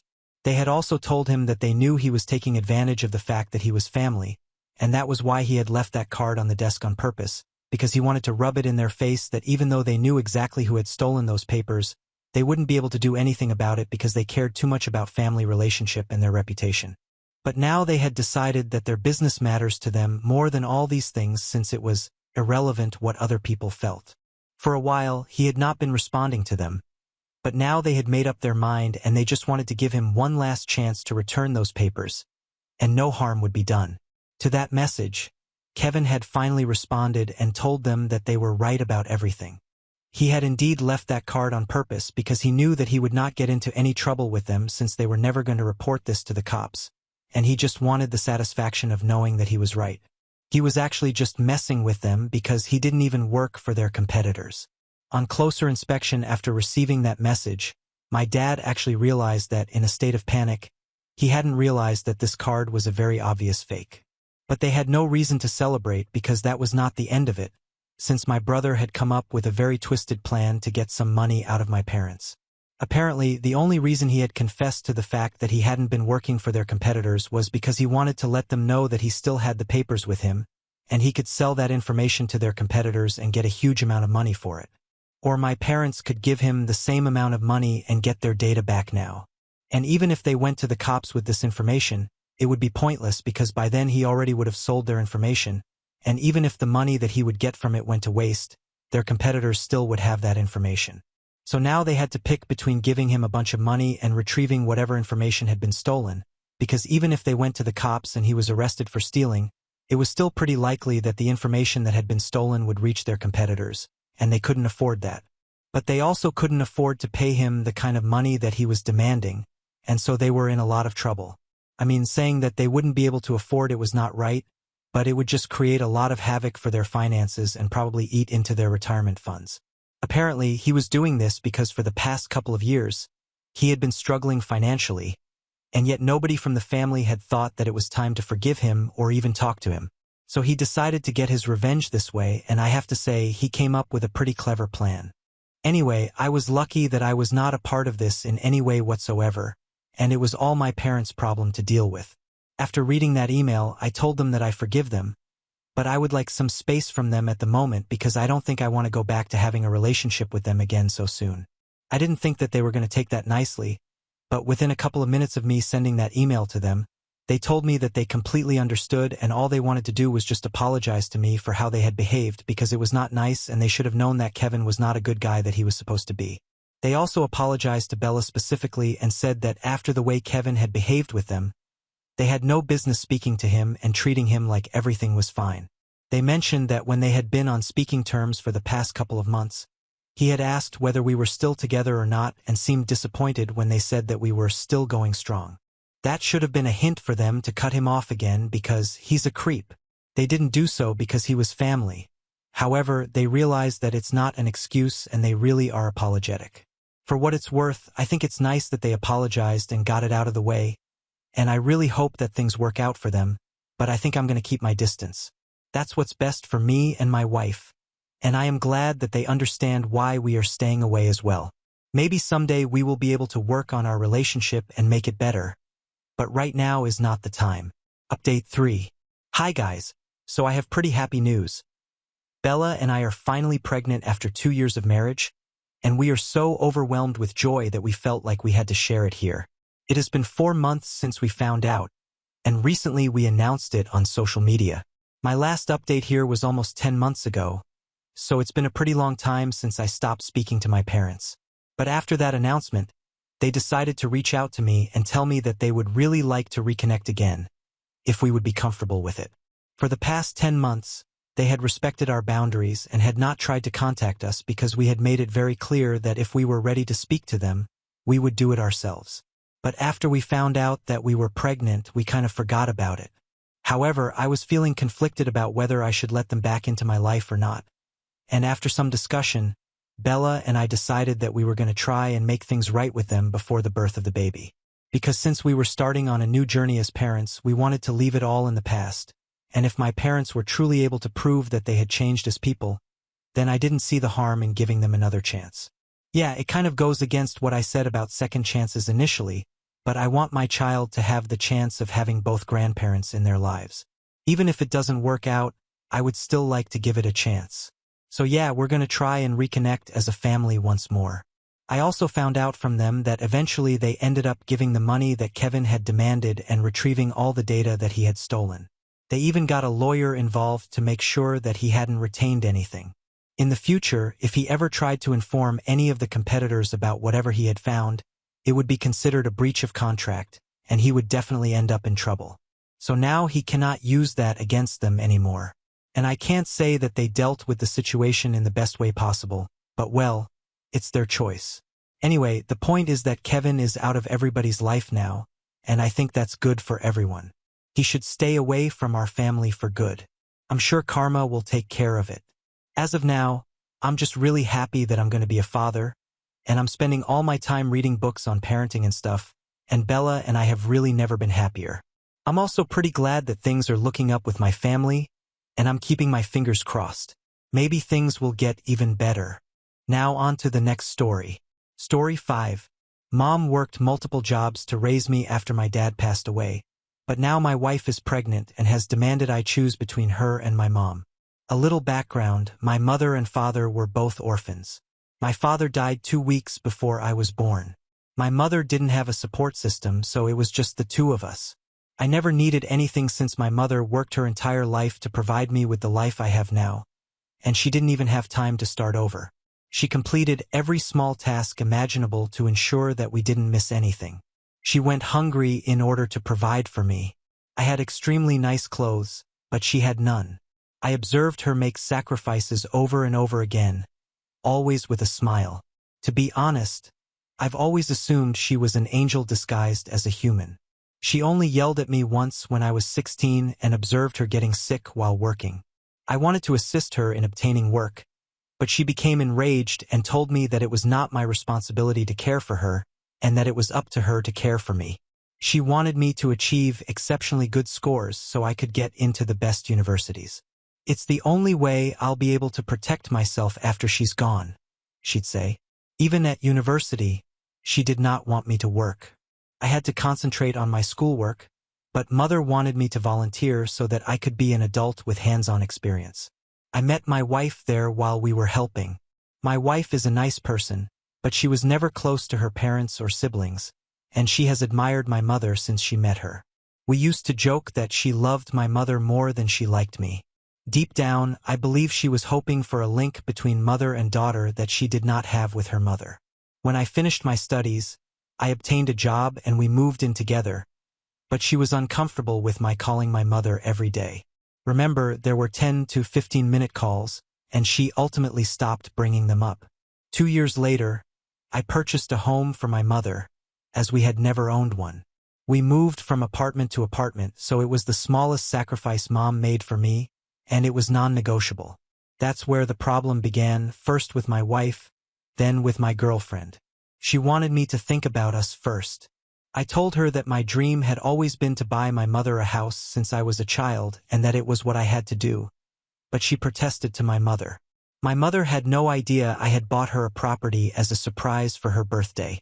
She was uneasy about getting the house because of my wife, but she told me it wasn't necessary because we could use it for ourselves after we married. I was infuriated. I told my mother that the house was hers, that she could do whatever she wanted with it, but that she needed to prioritize herself first. Our love endured. We married and eventually had our own home. Our lives were going well until 2 months ago, when my mother became ill. I wanted her to move in with us so I could care for her, but my wife refused. I then decided to rent an apartment immediately next to our house with my own money so that I could be close to her and go there to care for her, but my wife was not pleased with that idea either. My wife and I don't have any children yet. We both work.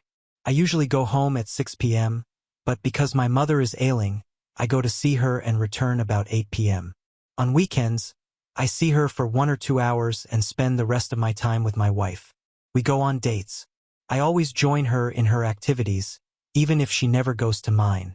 She told me 2 days ago that she had given it some thought and believes I place too much value on my mother.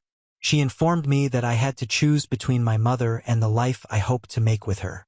The fact is that I never made her feel this way. We both work, but I am the one who cooks and pays someone to do the housekeeping. I make sure to do the dishes she enjoys. She had no idea what I like to eat because I never complained. I run her baths, give her massages and flowers, and I write her poetry which I hide somewhere in the home for her to discover.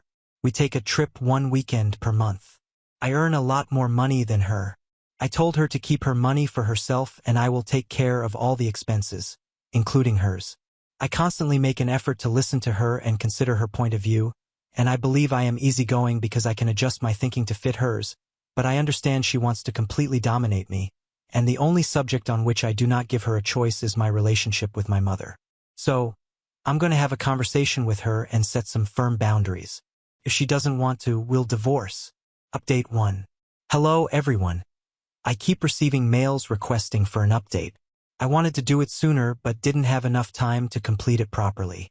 First and foremost, I'd like to thank everyone who left comments and DMs on my recent article. I tried to respond to everyone but couldn't. Nevertheless, I did read you all. Before addressing my wife, I had time to contemplate and I decided that no one in my life should ever dictate the relationship I should have with my mother or the amount of time I should devote to her. So I decided to respond to the ultimatum, but first I wanted to know if there was another reason why she handed me the ultimatum. She said, "Nope." I asked her if, aside from what she blamed me for, there was anything she wanted to tell me but couldn't. She said that there was nothing and asked me to get to the point. So I told her that I wanted a divorce. She remained frozen. I believe she was shocked because she was silent. She just stared at me. I told her everything that was on my mind, including how our beliefs are too different. My mother was ill, and I was going through one of the most difficult times of my life. We administered numerous tests to her. We still have no idea what she is suffering from. We do not know her family's medical history because she was an orphan. It makes me nervous to think that I could suddenly find myself alone in the world.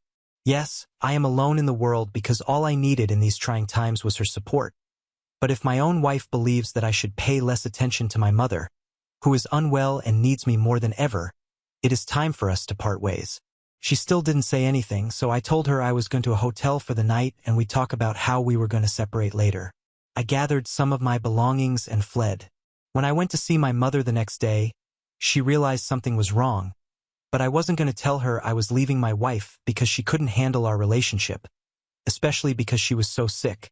I didn't want to make things worse for her. I never discuss my marriage troubles with my mother, so she is unaware of our problems. To be honest, she adores my wife too much, and my wife behaves as if she were her own mother, so I was not going to tell her what she was thinking behind her back. My mother ends up telling me that my wife did not come by that day.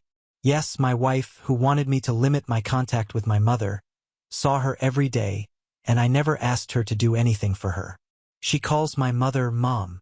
When she was sick, she used to go to my mother, and she would take care of her. It used to bother me because I felt like I couldn't take care of her, but she explained that this wasn't the same. A mother's motives are different. I told myself it was her attempt to form a mother-daughter tie that she had never had, and I understood her. She has previously stated that her mother told her that she was not supposed to be born, that she was an accident, that she nearly aborted her and regrets not doing so. Only a monster could say such to her child. So I never said anything when she demanded my mother's attention. After all, I received enough affection to share with whoever desired my mother. After I went home to school, she became a foster mother for children, something she had always done until 2 years ago. I have always adored each of the children with whom I remain in contact and regard to be my siblings. We all went on vacation for a week every year. The kids, my mother, and my wife. I typically take 2 months of vacation, 6 of which I devote to my wife, but the 2 weeks I devote to my mother and children are too much for my wife. Anyway, I am rambling. So, when my mother told me she hadn't gone to see her that day, I hurried back home, frightened. I discovered her in the toilet, dressed and with red eyes as if she had been crying all along. Seeing her in that state was awful. I helped her, but this proud woman crumbled in front of me, crying profusely. I'm not sure if it was an hour or 2, but she kept crying, then calmed down and cried again. I just remained silent. She eventually told me that deep down she never wanted me to be less involved in my mother's life. She was always jealous of our closeness. She was constantly envious of the attention my mother paid to the other children. She understands that it was not sensible, but she couldn't help but strive to be number 1 in my mother's heart. It was a competition for her. So when I wanted to care for my mother, she didn't want me to be the one to do it. I was furious, but I didn't say anything. I wondered if she was a psychopath or anything. We're talking about a genuinely ill person, and she's obsessed with her darn competition, even if it meant destroying my connection with my mother and putting us in a position where I wanted to divorce her. She told me she was very jealous of me and would have preferred to be in my position. If she had to pick, she would have chosen to be my mother's child over my wife, even though I was the love of her life and the only man she'd ever known. She also informed me that even if the world breaks apart around me, I will stay stoic, that I live as if I don't need anyone, and that I offer everything to others but I don't know how to let others reach me, and she was never able to do so. Only my mother could.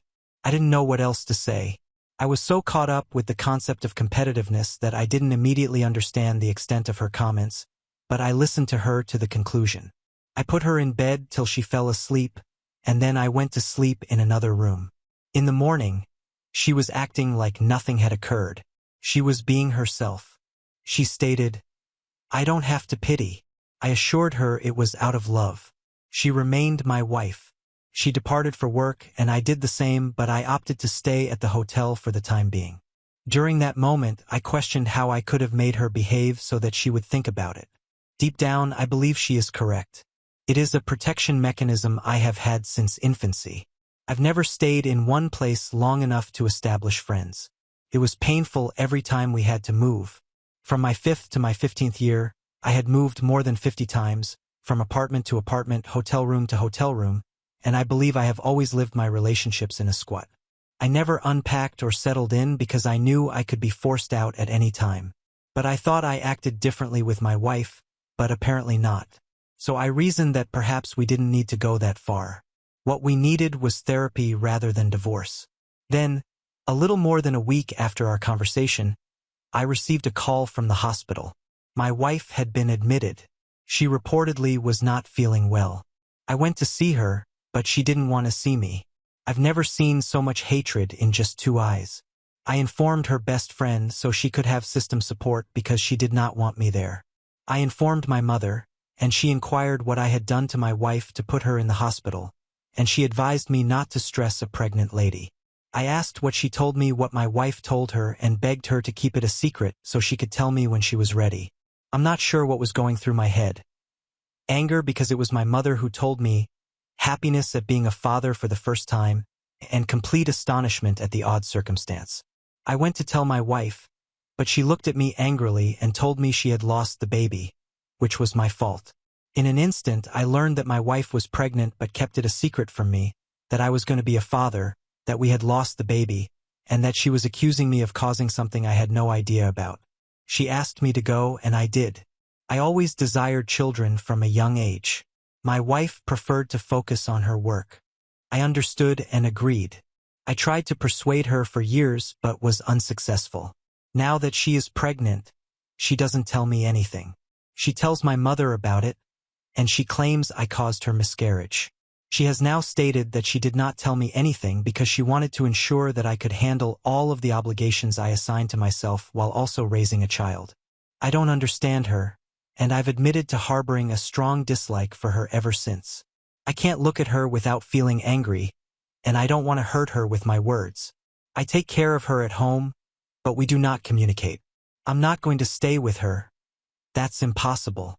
I began seeing a psychologist who advised me that patience was my best weapon, that I shouldn't base irreversible decisions on emotions that could be fleeting, and that I should take my time to see if there was anything to salvage. This is where I am. I'm not sure if I will do another update. I took days off to care for my wife and mother, but I'm miserable and want to go away from it all right now. In any event, thank you for sharing your thoughts on your first post, whether they were supportive or critical. Update 2. Hello everyone, it has been a while. I didn't want to post again after my last one, but even though it's been months, I continue to receive support and people wonder where I am in my life. So I believe I owe you at least one final update because your comments and direct messages were quite helpful to me at a time when I needed them the most. I'm not sure whether it'll be long, but let's go. My wife was obviously distraught after her miscarriage. I had to care for her because she couldn't do it alone. After what happened, all I could think of was rage and contempt, but as I previously stated, if something is fragile enough to break, you have no choice but to treat it tenderly. I didn't want her to break. I didn't want to abandon her in the most difficult time of her life, so I fulfilled my job as a husband despite everything. Her mental state deteriorated. She believed she was still pregnant and talked to herself. She became crazy one night, mistaking me for her father and believing that I was going to hurt her. I had to call the emergency room, and after an assessment, a psychiatrist urged me to have her admitted. That is what I did. She spent 6 weeks there. She was diagnosed with borderline personality disorder. Physicians assume she possibly has delusional condition and was severely mistreated as a child, but that's all they could tell me. She did not want to see anyone, particularly her relatives. She proposed that we connect by letters, so every time I went there, I took her letter and dropped mine the next day. It's crazy. I get the sensation that in 2 months I got to know her better than I had in the previous 10 years, which reminded me of how nice a person she was despite her imperfections. She used to travel to help build schools, wells, and anything else that could benefit those living in poverty. She did more than just offer money. She also lent a hand. She's the type to help a foreigner who doesn't speak the language catch a train, even if it means missing her own. Honestly, she was like a gold mine full of resources and kindness. Although we had money, we used to like traveling on public transportation to recall when we were poor and to enjoy life simply because having each other was enough. We would go without money and dare one another to see how far we could reach. It was the best moment of our life. We were so close and in love that we thought nothing could separate us. What's changed since then? We attempted to sort it out in our letters to each other, and we talked about a variety of topics. I will not go into depth. She accepts responsibility for her faults, just like I do. She fully accepts responsibility for the repercussions of her conduct. She apologized for how she treated me and acknowledged that the only conceivable outcome is a divorce. She needs to heal and improve herself. She stated she had a long way to go, which wasn't fair to me. She stated that given her situation, I would not discuss a divorce with her. She would have to handle it herself. Some fights she must fight alone. Otherwise, she will never be her finest self. She has no idea how long it will take. But if she arrives and I haven't moved on, she'll be pleased to start over with me. I've always believed in repairing broken objects rather than discarding them, but this doesn't apply to humans. You can't fix someone unless they want to be fixed, and I wouldn't have had the strength to fix someone because I'm concentrating all of my remaining energy on attempting to fix myself. If my wife had not made the decision she did, I would have offered divorce. Paradoxically, it was because she took the decision that I saw hope for us. I then proposed a separation rather than a divorce, and if we still want to divorce after a year, we will. If we believe we can be in a healthy partnership, we will reconnect, communicate, and attempt to do things differently. She agreed, stating that was her hope when she got out of the hospital. She didn't want us to meet because she didn't think she'd be able to stick to her resolutions. For my part, I hadn't yet let go of all the unpleasant emotions that had arisen as a result of the circumstances before her illness, so it was ultimately best for both of us. We decided to continue sending letters to one another, which is fine with me for the time being. She could see my mother. She wrote what my mother told her. Despite her terrible mistakes, she will always be a mother figure to her. She did not have to strive for her love since she already had it, and that is something that will never change. She asked whether I was comfortable with her getting in touch with my mom. I told her it was up to them. She didn't need my permission. Nevertheless, she wouldn't be seeing my mother very frequently because I had decided to take my mother to one of the top hospitals in the world, which is located in Europe. About me, I've been in Germany for over a month now. We're from France, and I'm learning to delegate tasks after making a resolution in treatment. I needed therapy, and you were the ones who convinced me. I will always be thankful to you. The therapy sessions were so intense and exhausting that I didn't have the energy to do much after leaving my therapist's room, but it improved over time. I'm now working remotely. I return to France once a week to settle things at work and continue with my treatment sessions because I do not want to change therapists. I managed to devote time solely to myself, which is truly beneficial. One of my foster brothers wanted to travel with us to Germany because he too works remotely. He is a big assistant. In short, I'm getting better. About my mother, this is perhaps the most difficult thing to tackle, and I acknowledge that I don't want to talk about it, but I also believe that talking about it here will prepare me to talk about it later in life. A few years ago, we moved from apartment to apartment and hotel to hotel. This is one of the hardest periods of our lives because we were a single mother with a child. The state always provided us with a place to sleep. It wasn't stable because we had to change locations every time, but it was preferable to sleeping outdoors. My mother was, and still is, a stunningly attractive woman. She happened to receive sexual bids for an apartment right in front of my eyes. I'm not sure what she went through with my father, but she refused to be with anybody else because she believes that death does not end a meaningful relationship. There was an association that used to look after us by always providing us a place to stay the night. One of the guys in charge of finding us someplace to stay asked us to stay in his apartment while they looked for a better place for us because we were staying in an unsanitary motel. My mother didn't want to go, but I persuaded her to go since the prospect of sleeping warm in a good bed was all I could think about. But after we had supper at his house, he began making moves on my mother, who quickly stopped him. He told us it was either that or leave his house, so we left. We returned to the hotel, but our room had already been occupied. There was nothing we could do that day, so we decided to sleep outside. Trigger warning. We were startled while sleeping by a gang of men who were attempting to for my mother. They attacked me so hard that I was frightened to try to help my mother. Several other men who had apparently returned from a party heard the screams and rushed to our relief. The attackers fled. I always maintained that my mother was almost our pet, and I eventually believed it. But my mother was R_D right in front of my eyes. I finally admitted it. My mother had become R_ before my eyes, and I was powerless to stop it.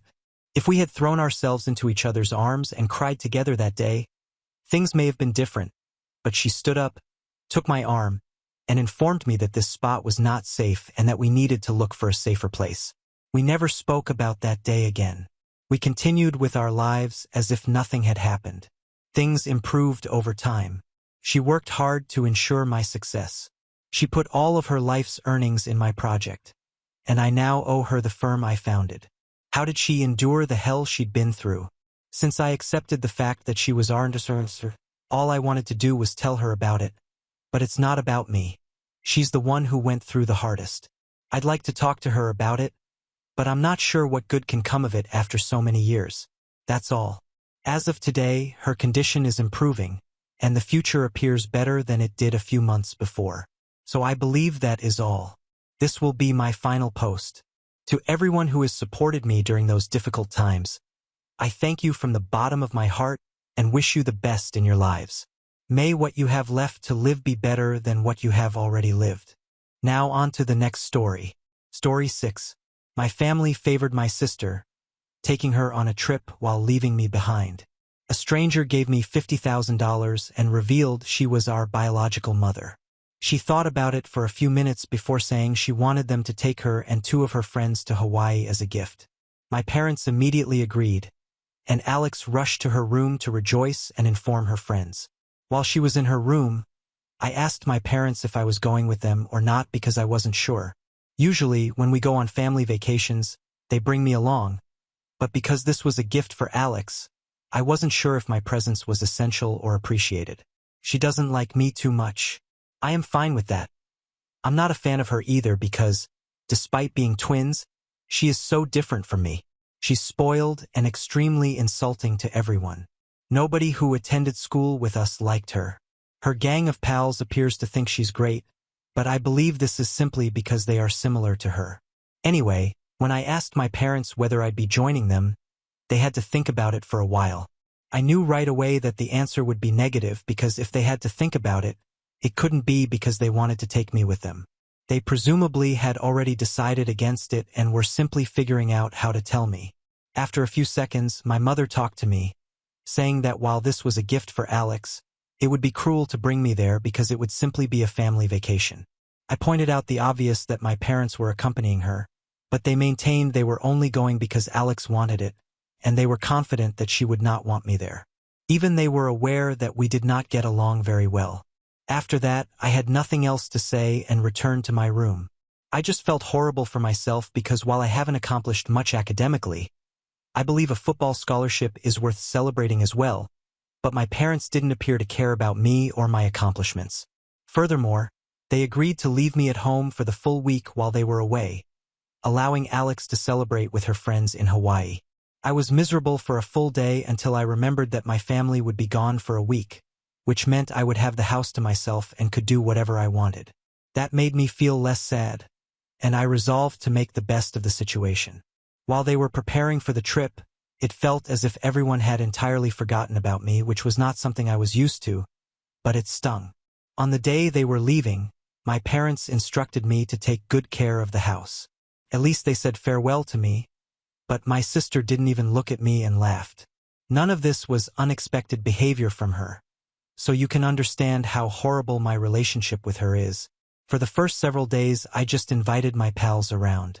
We played computer games, ate junk food, and did anything we wanted from morning till dusk when they had to go home. This was my plan for every day. On the final day, I planned to phone my pals and inform them that they were also free to come over that day. But at around 8 a.m., I heard the doorbell ring, which was far too early for my pals to arrive. I hadn't gotten up properly either because I'd been sleeping in late since I graduated from high school. I went downstairs and peeked outside the window to see who it was, and I was surprised to see my mother standing there. It took me a few minutes to remember that my mother was not present. She was in Hawaii with the rest of the family. This must be someone else. Then I observed some discrepancies. The woman standing at the door was much taller than my mother. She also looked younger, with blonde highlights in her hair. My mother despised that, so I concluded that this was not my mother, but rather someone who looked strangely similar to her. After some thought, I decided to unlock the door, since if she looked like my mother, she must be a relative. When I opened the door, she introduced herself as my mother's cousin and said that she had been living in the United Kingdom for the past 20 years, so I had probably never seen her before. According to what I knew, my mother had no siblings and was an only child. This woman appeared to be only a few years younger than my mother, so I assumed she was a cousin, but having a cousin who looked so close to my mother was strange. I had never heard my mother talk about a cousin from the United Kingdom. Then again, I don't speak to my mother very often. I allowed her in, but I made it clear that my parents were not home because I was certain she had come to see them rather than me. To my astonishment, she said that was okay because she hadn't come to visit them. She had actually come to visit me and my sister.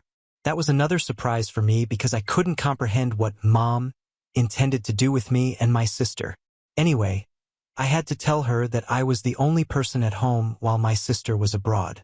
When I said that, she looked unhappy and asked where the rest of them were, so I decided to be honest with her because her face suggested that she could be trusted, and I told her the truth.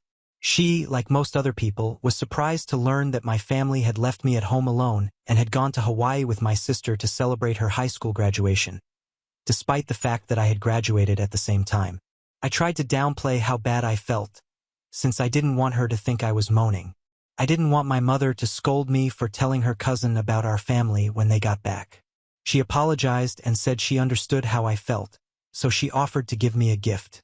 Then she brought out her checkbook from her purse and wrote me a check but asked me to fill out the amount.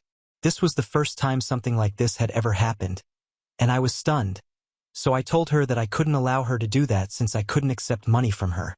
We debated that for a few minutes before she just stated that she would fill in the amount she wanted to give me. She wrote me a check for $50,000. I claimed that I couldn't accept that from her since it was an enormous sum, something I couldn't even fathom, but she said she wasn't going to hear it, so I had to accept it. Update 1. She stated it was the least she could do for me, and I'm still not sure what that means, but in the end, she had me accept the check. Then we talked about my family and how everyone else was doing, but I could sense she was distracted. She was clearly not listening to me. After about half an hour, she informed me she had to leave and hoped to see me again soon. After she left, I recognized it had been a strange meeting, and her behavior had been exceedingly odd. I also couldn't get the impression that she was lying about being my mother's cousin because cousins don't look like one another, or perhaps they do sometimes. But I had the impression, and continue to have the impression, that my mother had a sister whom none of us are aware of. This is why she had to lie to me about being my mother's cousin. I know that's strange and I don't want to sound like a conspiracy theorist, but that woman was just like my mother and I could feel it. Now here's where I made a mistake. It was very reckless of me, but I was so distracted by that encounter with the woman that I forgot about the check.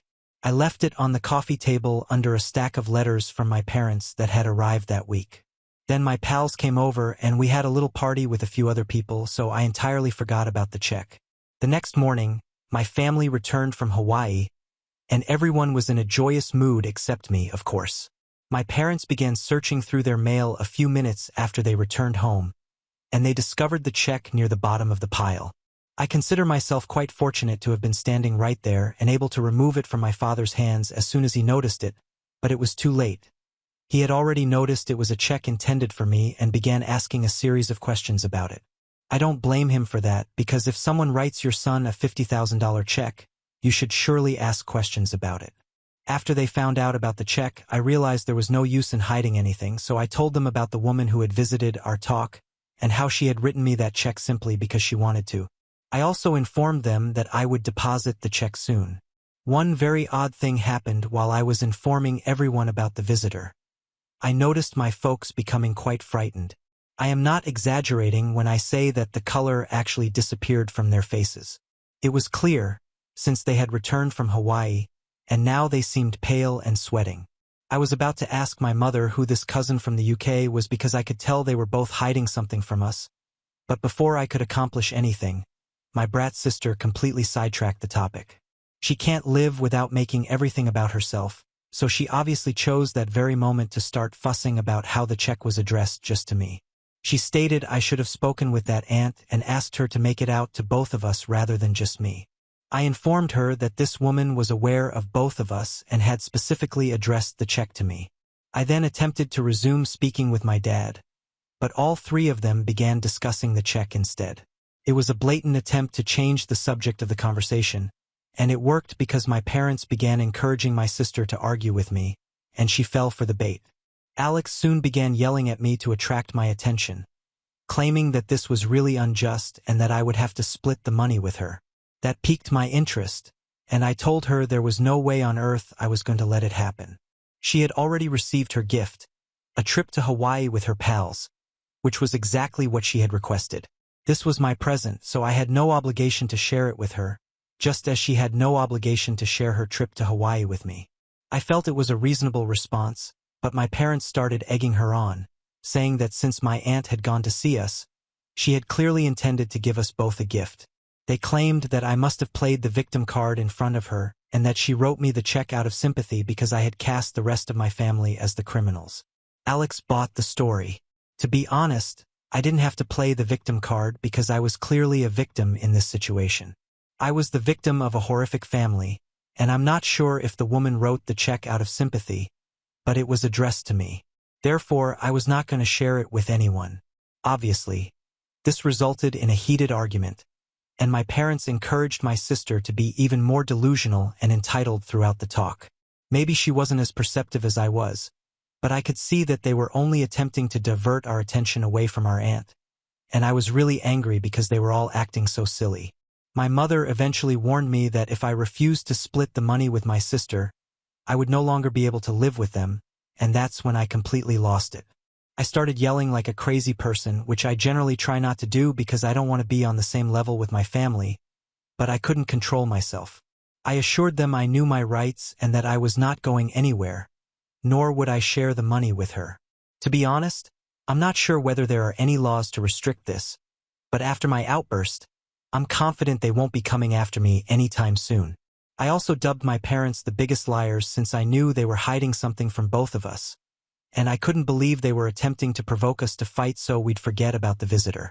Then I stormed up to my room to calm myself, flung a lot of stuff around, and eventually managed to bring myself under control. Since then, no one in the family has talked to me. Even during meal times, my mother brings me the food and then leaves without saying anything. I feel like a prisoner in my own home, and I wanted to run away last night. Alex is the only person who has said anything to me thus far, but she was only looking out for herself. She came into my room this morning and told me that all of this could have been prevented if I had simply agreed to split the money with her and quit bothering our parents about our aunt. She informed me that it was clear they didn't want to talk about it, and now I have just myself to blame for the hole I've dug myself. After saying that, she chuckled, and I thought she was the most selfish person I had ever met. But then I started thinking about a variety of things. Maybe I've been acting just like her. $50,000 is a large sum of money, and splitting it with her would have no negative consequences for me, but I just wanted it all for myself. I also believe I may have overanalyzed the incident with my aunt. However, their reaction was too suspicious to ignore. I feel as if I am losing my mind right now. I just have so many conflicting emotions about everything that I have no idea what I'm upset about. So I really have to ask, do you think there was anything odd in my parents' reaction to learning that my aunt would be visiting? And more importantly, am I an a-hole for refusing to share the $50,000 with my sister? Update 2. Hello everyone. First and foremost, thank you for all of your reactions and comments on my post. Never in my life did I expect that so many individuals would take the time to offer me advice on a circumstance like this. It's also nice to know that there are more folks like me out there, so thank you. I suppose I was a little scattered in my original post, but that was due to the circumstances. Anyway, I'm going to attempt to keep it short and sweet this time. So first things first, I've decided to leave my parents' residence. I gave it some serious thinking. They want it and I do too. I never left home because I believed it would be too much, but this time my parents have gone too far. I have never gotten along with them or my sister. I don't see the sense in staying with them any longer, so I've opted to live with a friend of mine until college starts. Update 3. When I described a visitor who had come over during their absence, they went completely white, and now my sister is having a meltdown. My friend's parents graciously consented to let me live with them for free, despite my promise to pay rent. The bottom line is I'm leaving and obviously I'm keeping all of the money. All said and done, the check was made out to me and only me. I am not obligated to share that amount of money with anyone, least of all my sister.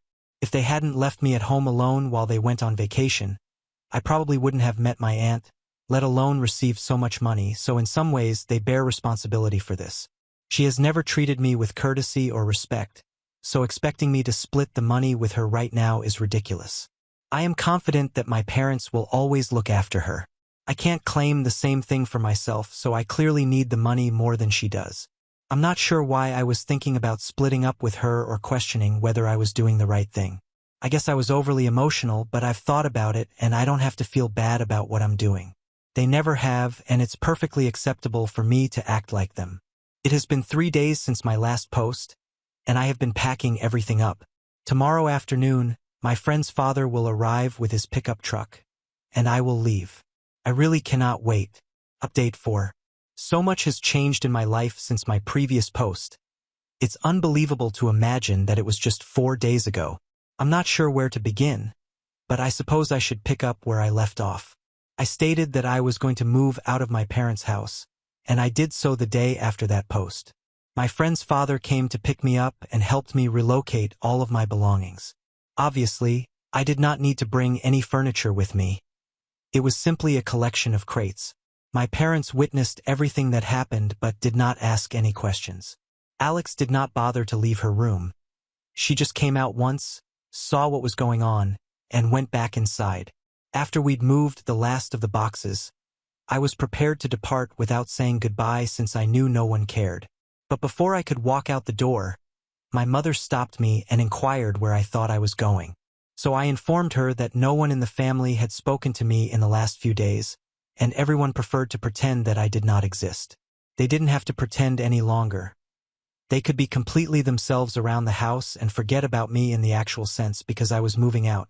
It shouldn't have surprised them because she had previously stated that if I didn't split the money with my sister, I would no longer be able to live in this house. Since I had opted not to share the money with anyone, I figured it was best for me to go on my own rather than get kicked out. My parents warned me that I was being silly and that my arrogance would wear off once I understood that $50,000 would not be enough to get by in the world alone. I just ignored it and walked away, and they didn't try to talk to me again. Interestingly, my friend's father was far more empathetic than my own parents. He assured me that everything would be okay throughout the drive to his residence. They put me up in a guest room, which is where I've been staying. My friend has always been a fantastic, stand-up comedian, and his family is the reason why. They're all so kind and sweet, and looking at them makes me understand that this is how families should be. So I'm pleased to be staying with them until I depart for college. But that's not all that transpired in the last few days. I was also able to learn the truth about the visitor we had. I'm still battling to come to terms with it. I believe I said several times that the woman who had visited us looked strikingly similar to my mother, and I had already suspected that she might be a secret sister. I guess I was correct since she contacted me over social media last evening and told me a slew of stuff that I'm still not sure what to think about. Apparently, she is my mother's youngest sister, but she was kicked out of the family since she became pregnant while in college. Guess who her children are? Yes, it's us. Alex and I are her children. However, because Mom was only 19 and still in college, her parents compelled her to put us up for adoption. Around the same time, my parents began trying for a baby but were having difficulty conceiving. After one family meeting, my mother chose to adopt her children. However, my parents only wanted one child, and it had to be a female. That's when my biological mother stood firm, stating that both of her children would be raised by the same parents. She wasn't going to separate us, and my grandparents persuaded my parents to adopt both of us. My birth mother paid frequent visits to both of us in the first few months after our adoption, but I believe my mother had had enough and told her parents that she wanted her to cease visiting. My mother argued that having two maternal figures as we grew up would be confusing and that she should remain away from our family until my mother was comfortable having her over.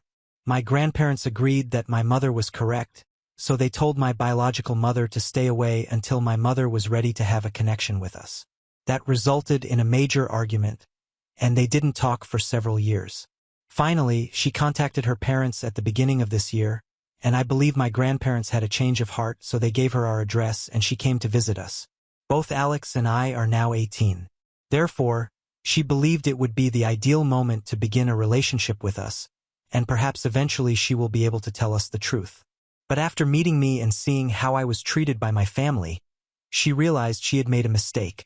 She regretted allowing my mother to adopt her children, especially since it was clear to her that my mother just wanted to raise her daughter, so she did adopt both of us, but she only accepted Alex, not me. She felt accountable for this, so she contacted me and felt compelled to tell me the truth because no one else was going to. It's been several hours since then, and I still can't get over it. I have no idea what to think about it, and I have not told anyone, Not even the friend I'm currently living with.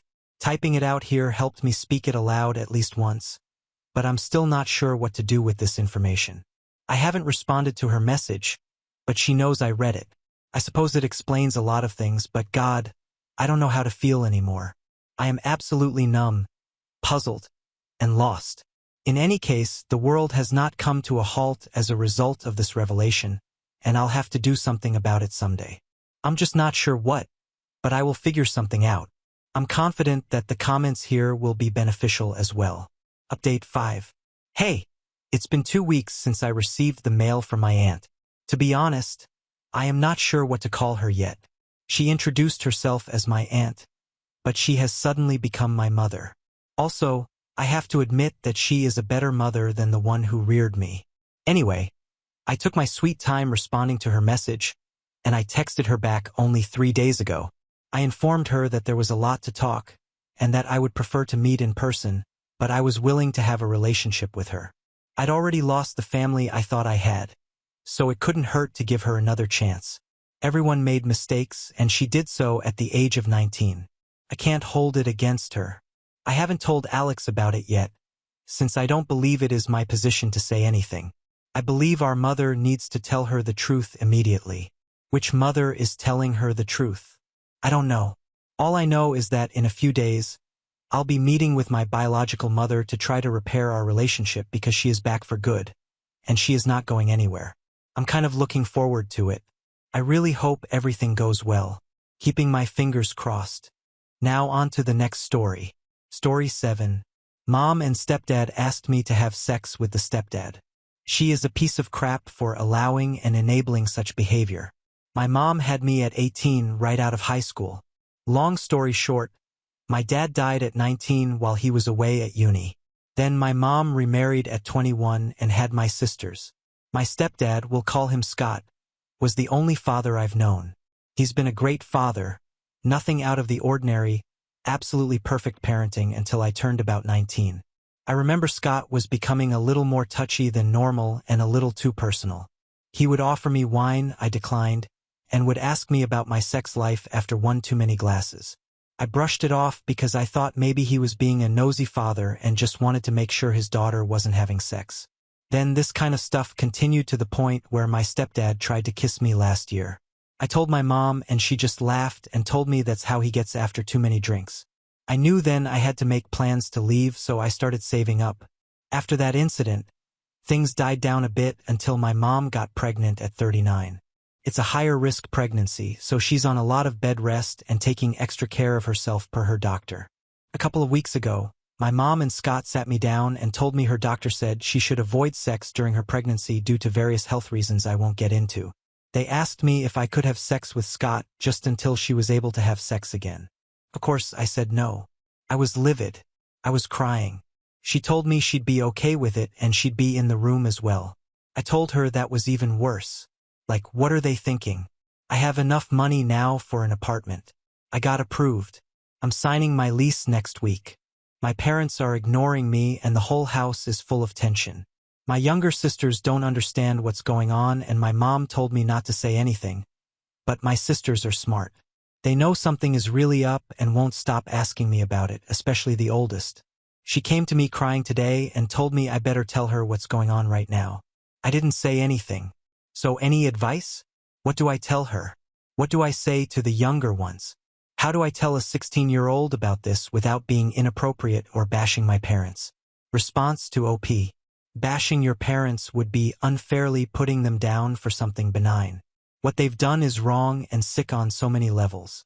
Forget about not wanting to be inappropriate because it's more important to prevent you and them from dealing with more abuse. It is highly likely that your other sisters will be subjected to this if they have not already, and they are younger and more easily victimized. You could speak to your teen sisters privately and ask them if they have had any uncomfortable experiences with your stepdad, like him talking too much about sex or making advances, and make it clear that you are a safe person to confide in. I would also reach out to a trusted family member or someone you can ask for help from. Last year when he tried to kiss me, Child Protective Services interviewed all the girls and the girls were very confused because their dad has never said or done anything to them inappropriately. My aunt, who is a child therapist and called Child Protective Services to begin with, talked to each girl and said there were no signs of foul play, which upset her because she really hates Scott, but made her happy because he's done nothing to them. Child Protective Services said it was like a roommate complaining about sexual assault since I'm not his biological daughter. My aunt has been fighting to make my mom leave for years, but since Scott is not abusive to her or the girls and makes a lot of money, she won't leave. But my aunt has actually mentioned he's been manipulating her with kindnesses all these years so she would be okay with him having sex with me when I became an adult, and it worked. My aunt and I don't think he's gonna hurt the other girls, but you never know. We most likely will call child services again. My aunt and I are probably gonna call again and try to get the girls out and with her or my grandparents who want them to stay there. My concern is telling the girls. I would be devastated if I was 16 and someone told me my dad tried to have sex with my sister, so now I have to live with my grandparents. So what do I say to her? Do I break her heart? Response to OP. Yes, you need to break her heart so that she will not be groomed into a sexual relationship with him. Then you can encourage her to get therapy. Another response. Do I break her heart? You will never be the one to break her heart in this situation. It's your mom and stepdad who are breaking her heart. You're just the one who has to tell her.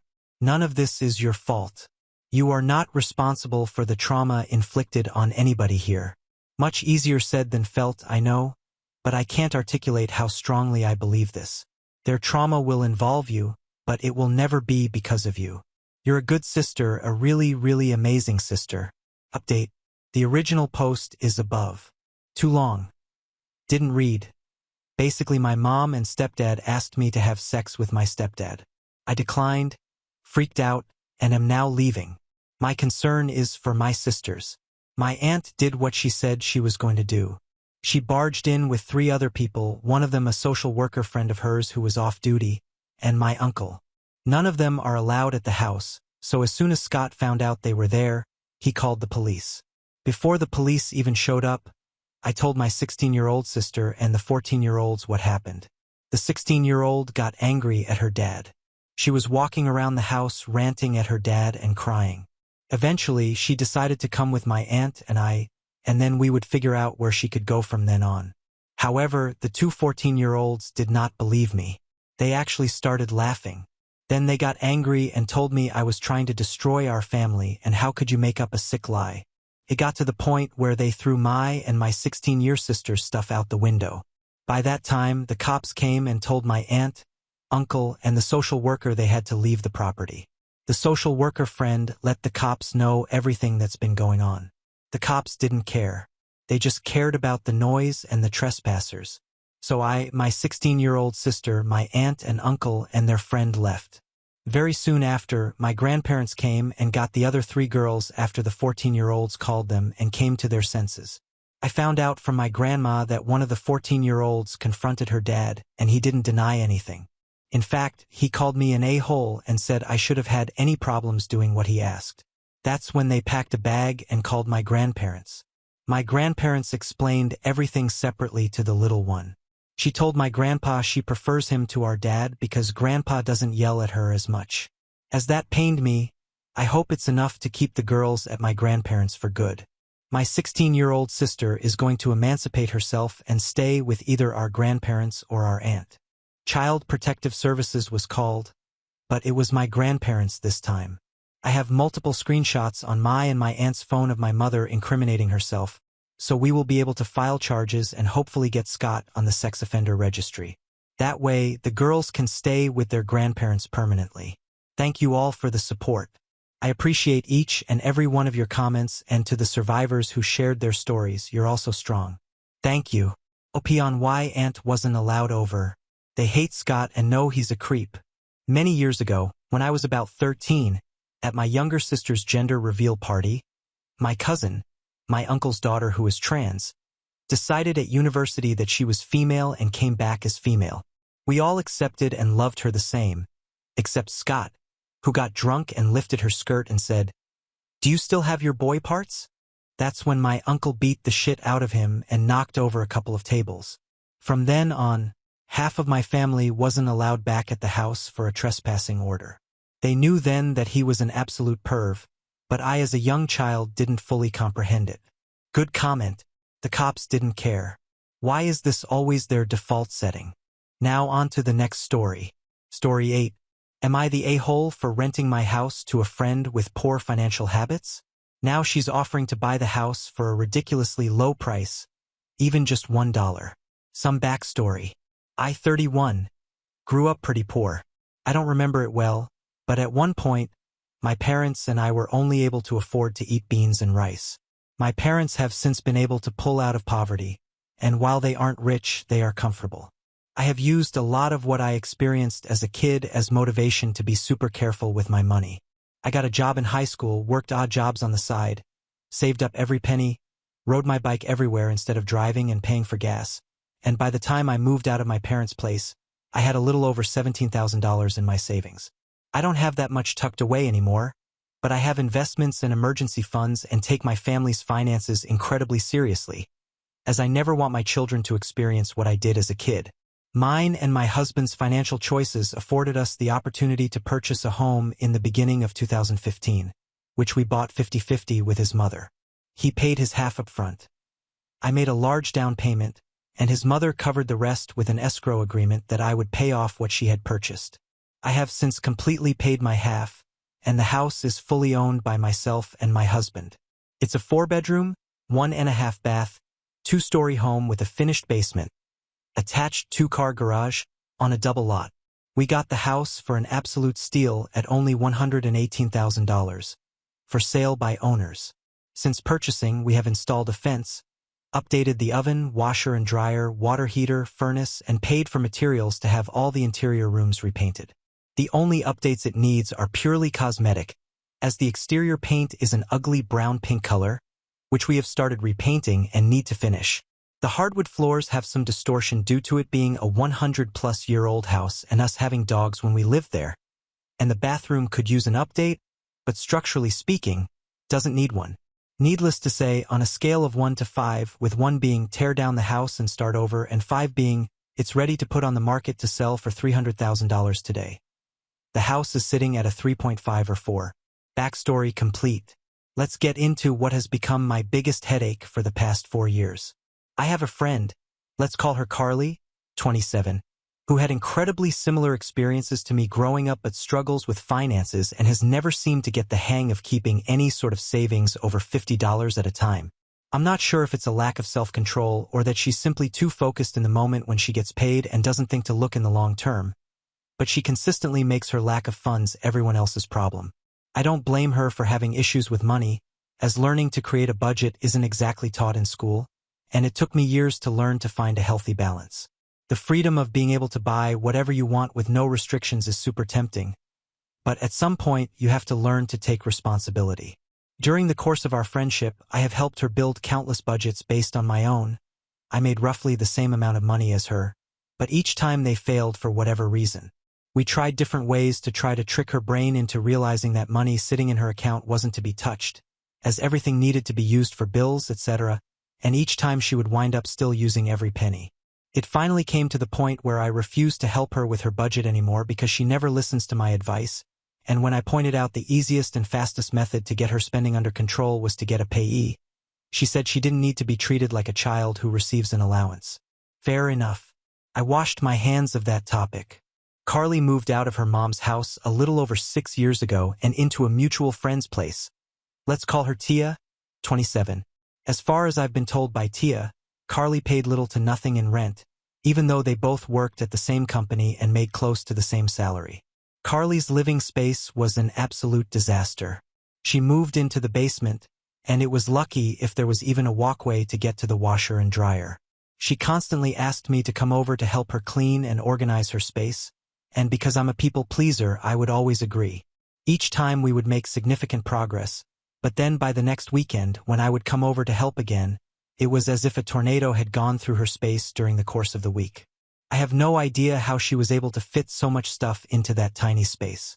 She would never clean up on her own or make any sort of effort to put anything away and would always wait for me to come over, and if anyone were to come down to watch us, it was always me cleaning or organizing while she sat back and dictated where everything went.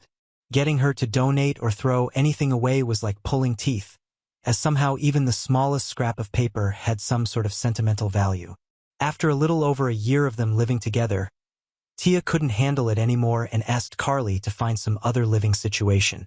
She wasn't going to throw her onto the street, but she literally couldn't live with Carly any longer. There are a lot of other things that built up that caused this, but I won't go into that here. It just so happened that my husband and I had purchased a second home around the same time. What we had owed on the first was paid off, my husband had come into an inheritance, and we were able to look for our forever home that better fit our wants and needs. The best part for us is that the new house was literally a 5-minute drive from the old house. We had yet to decide whether we wanted to sell or rent our first house when Carly approached us with the offer of renting it from us. She and 2 other friends were looking to move in together, and with the house being as big as it was, there was plenty of space for all of them to have their own room and privacy. Since we hadn't yet decided if we wanted to sell and there were 3 renters already lined up, we decided to use it as a means of passive income to invest in our future, and then down the road we would revisit whether or not we wanted to sell it or keep it as a rental. The red flag that I didn't initially pick up on was that Carly was already referring to the house as her house to her 2 potential roommates even before moving in or signing a lease. So, by the time it came to them all moving in, Carly had driven the other 2 girls to back out. The way I had written the original lease agreement was that the rent was flexible depending on how many tenants there were, so for the 3 of them, they would have only been paying $750 total per month, and if only one person was renting, it would be $1,400 per month. In this area, you can expect to rent a bedroom for $400, so this was a crazy good deal as we really didn't need the money, and it was mainly to pay for insurance, power, heat, and property taxes. In the 4 years that Carly has lived in that house, rent has gone up 4 times. Once to $500 a month because the power bill went up and we needed to adjust for that, the second time to $550 a month due to the same reason, the third time to $750 after she got a new job, and last year in October, more on that later. Also, in the 4 years she has lived here, 2 separate opportunities for roommates have backed out, each time because she was setting the rules and referring to the property as her house despite having 0 claim to it and the fact that each person would have their own lease agreement. When she first moved in, she was working a minimum wage paying job and she was my friend, hence the low monthly rent. But a year and a half ago, she got a new job at a local university, 30-minute drive away. That pays very well and has great benefits, but somehow she manages to blow through her entire paycheck on I don't even know what. Also, during the course of these past 4 years, she wound up owing me $750 in back rent as she repeatedly was unable to pay me the full monthly amount due to repeated miscalculations in her budget and overspending on garbage, which she then stuffed into mine and my husband's property. My husband and I realized after a couple of years of being landlords that we aren't cut out for it. We have too much on our own plates and had no time for upkeep, and Carly wasn't holding up her end of the rental agreement that she had signed. We talked about it and settled on the decision to sell, but we of course didn't want to throw Carly onto the street and informed her of our plan. She proposed to buy it from us and started going through the road of getting a loan. During this process, she realized that the house wasn't what she wanted. She wanted land, and the house itself was far too big for her. She told us that, and we understood, and I even helped drive her to meet with realtors so she could check out other options to buy houses elsewhere, but each one fell through as she discovered that she wasn't going to get a new homeowner's discount or bargain with any loans that she looked at, and all of the loans required a minimum of a 10% down payment, which she of course didn't have. This is where the entitlement starts. Carly wasn't going to be able to buy a home, at least not the home she wanted, and settled on buying our house. We had briefly talked at the very beginning of her tenancy that we may consider a rent-to-own situation, but no agreement had been made, no sale price had been decided, no appraisals or property inspections completed, nothing had been signed. It was simply a comment that we had made in passing and then chatted about later, again in passing. She took it as gospel truth and said that if she bought the house, that she expected the 2.5 years of rent she had paid us to be computed off the total sale of the house. I reminded her that we never signed anything about a rent-to-own and informed her that wasn't how this was going to work. Her next tactic was to try to suggest that we quitclaim deed the property to her, again, without her paying us anything additional to the 2.5 years worth of rent she had already paid us. How this works is that whoever owns the property grants the title deed to whoever they're giving it to, and it's generally a lot faster and cheaper than going through the process of buying a house. But there is still generally something paid for the property when the title is transferred. At this point, she'd only paid about $10,000 in rent, more than half of which went to paying for utilities that we covered instead of having her pay them, and in property taxes, and she was making it sound as if she wasn't going to give us anything beyond that.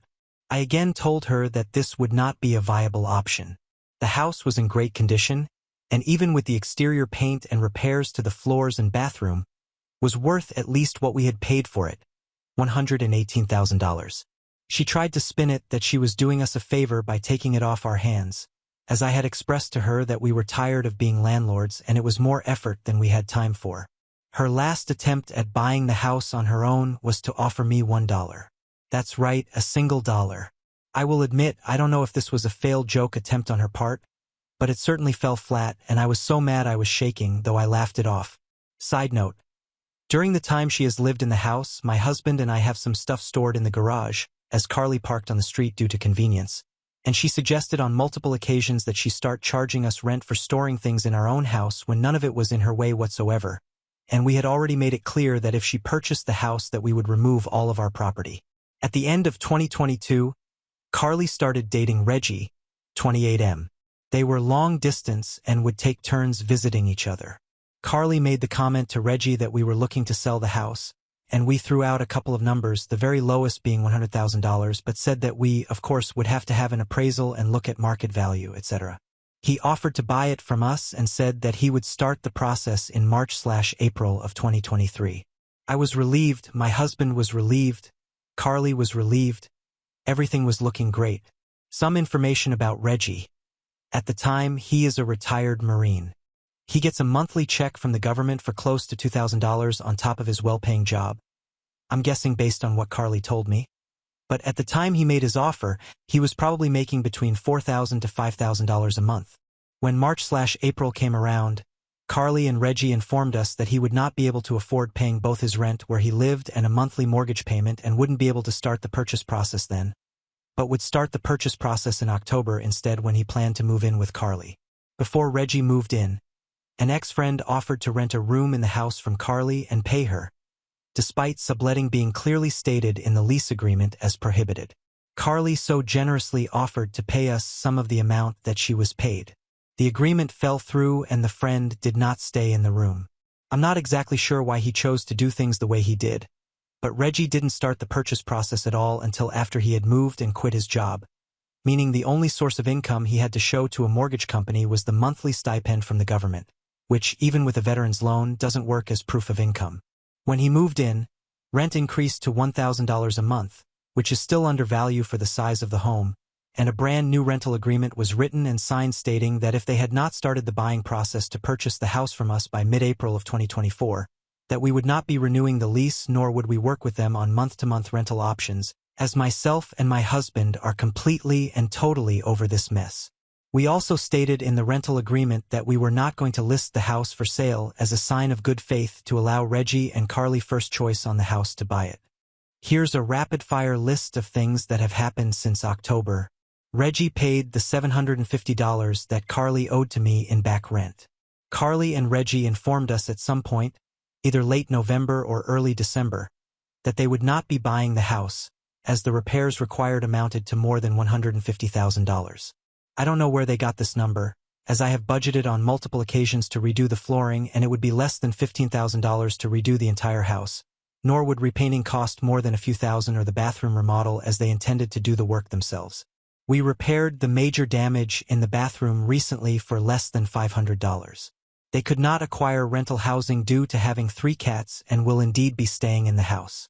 We informed them we are not renewing the lease and reiterated our reasoning. I made the mistake of telling Carly what we owed on our mortgage, and they turned around and offered us $150,000 to buy the house from us, less than 1/3 the market value of the house if we sold it as is. We slightly declined and then promptly went home and screamed into pillows. They have repeatedly told Tia that they are desperate for money to the point of debating setting up a GoFundMe.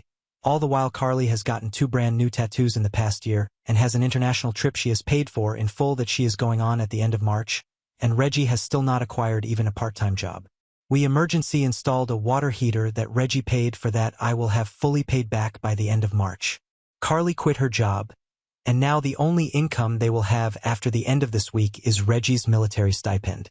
Carly nonchalantly stated that we would have to renegotiate rent for this month and next month. There will be no negotiations. She made a bad decision and will have to live with the consequences of her actions. The most recent thing she did was text me 2 days ago asking if she could pay me in food for this month's rent. Knowing her, the amount she will pay will amount to only a couple meals and maybe $75 in groceries instead of the roughly $500 that they will owe. I owe Reggie roughly $500 left to pay off the last bit of the water heater. I jokingly answered that the electricity and insurance companies don't accept food as payment, so neither can I. She then offered to pay me what it would cost to pay these expenses and then the rest she would pay in food. I have not responded. It's been a day and a half. They will pay me in cash and nothing else. I'm done. No discussion. My warning to all of you: don't mix business and friends without getting to know said friends very well first. If I had known what I would be walking into, I never would have allowed her to move in. Relevant comments. Comment 1. Why are you allowing her to dictate anything? Evict her, period. OP. I'd love to, but where we live requires 60 days notice, and that gives them an in to stay past their lease. They conveniently dropped the news on me that she quit her job when it was too late for me to give the required time for written eviction notice. Comment 2. Have you been inside the house since these 2 freeloaders moved in? I am thinking that they may have destroyed some parts of the house, which is why they came up with the $50,000 in repairs. Let them know that either they get all their crap out or you will just put it out for the trash. If it is worth anything, you could sell it for some of the money that they owe you, but I would bet most of the stuff is just crap. If they don't move out when you say the contract is over, it is 100% time to evict them. But if that happens, check with a lawyer and see if you can cut off all utilities, water, electricity, gas, and any other utility you want. You want them out before they destroy the inside of the house. If they do, make sure to take pictures and put them on social media and let every one of your friends know exactly what she did. Make sure that no other friend is dumb enough to let them move in with them. P. Luckily, I have been inside the house. I was there on Sunday and was able to do a quick walkthrough, and everything seems to be okay right now, but I'll keep that in mind for when we deliver the eviction letter. Update 1. I should clarify the reason we let Carly move in the first place is because she made it sound like she literally had nowhere to go. She'd spun a tale that her home life with her mom was not safe. Untrue. She made it sound like Tia was literally kicking her out that day. Also untrue. And she panic-hounded me relentlessly in person and over the phone until my husband and I made a super quick decision to let her rent from us. I've learned this is a method of manipulation. I've reached out to an attorney. We talked about everything that's happened. They read through the lease and gave us a few options. We wait until May 1st, when Carly and Reggie are supposed to be out of the house. If they're not out, deliver intent to sell notice that gives them 90 days to vacate the property after the lease is up. Not ideal. We deliver the intent to sell now. That means they have until mid-June to GTFO. Still not ideal, but better. If they're still in the house past the 90 days, we file an unlawful detainer and the cops forcibly kick them out. We can't evict because we don't have the grounds. Even with all of this, the courts just about everywhere are against landlords and in favor of tenants. The minute their rent is late, we then have grounds for eviction.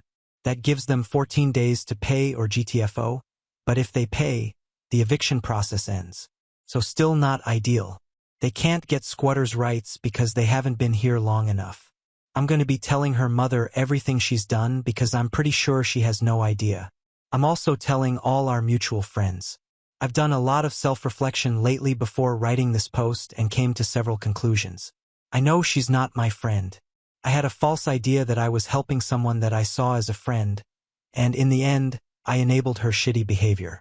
I'm aware I'm a doormat. I know I don't know how to set boundaries. I spent a lot of time on the phone and in professional offices over the last few days. I'm on a waiting list to see a therapist and learn to set boundaries because I don't ever want to teach my kids my bad behaviors and habits that got me into this mess. And for all of you who mention that it is a miracle my husband is still with me. He was with me along the whole process. I never did anything without his consent since we own the house 50/50ths. I'm taking most of the blame because Carly was my friend. I apologized to him and we had a deep conversation about working on communication. He apologized for not seeing that my friend wasn't who she claimed to be and didn't warn me I was being manipulated. Update 2. This is hopefully the last update.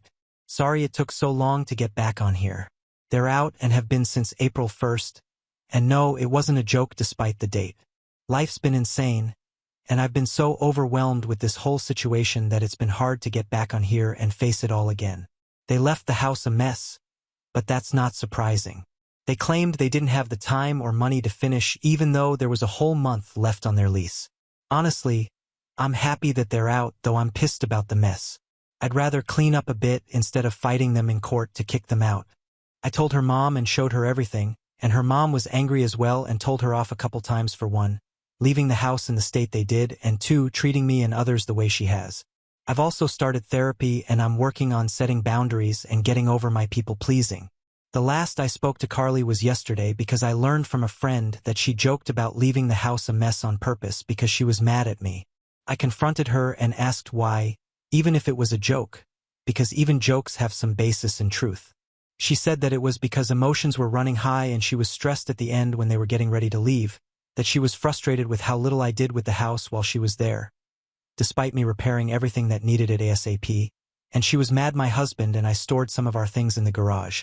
I explained that 1, it's our house, we can do that, 2, there was plenty of space in the garage for her things as well, and 3, none of her vehicles would have fit in the garage anyway as they were all too long and none of them ran, so she couldn't have even gotten them into the garage.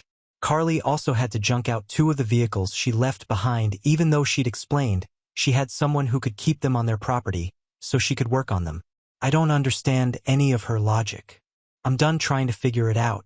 Last thing she said to me was that she was sorry, though I don't believe she genuinely is and is just saying it to make herself feel better. Thanks to everyone that's read and commented and given advice. It's been greatly appreciated.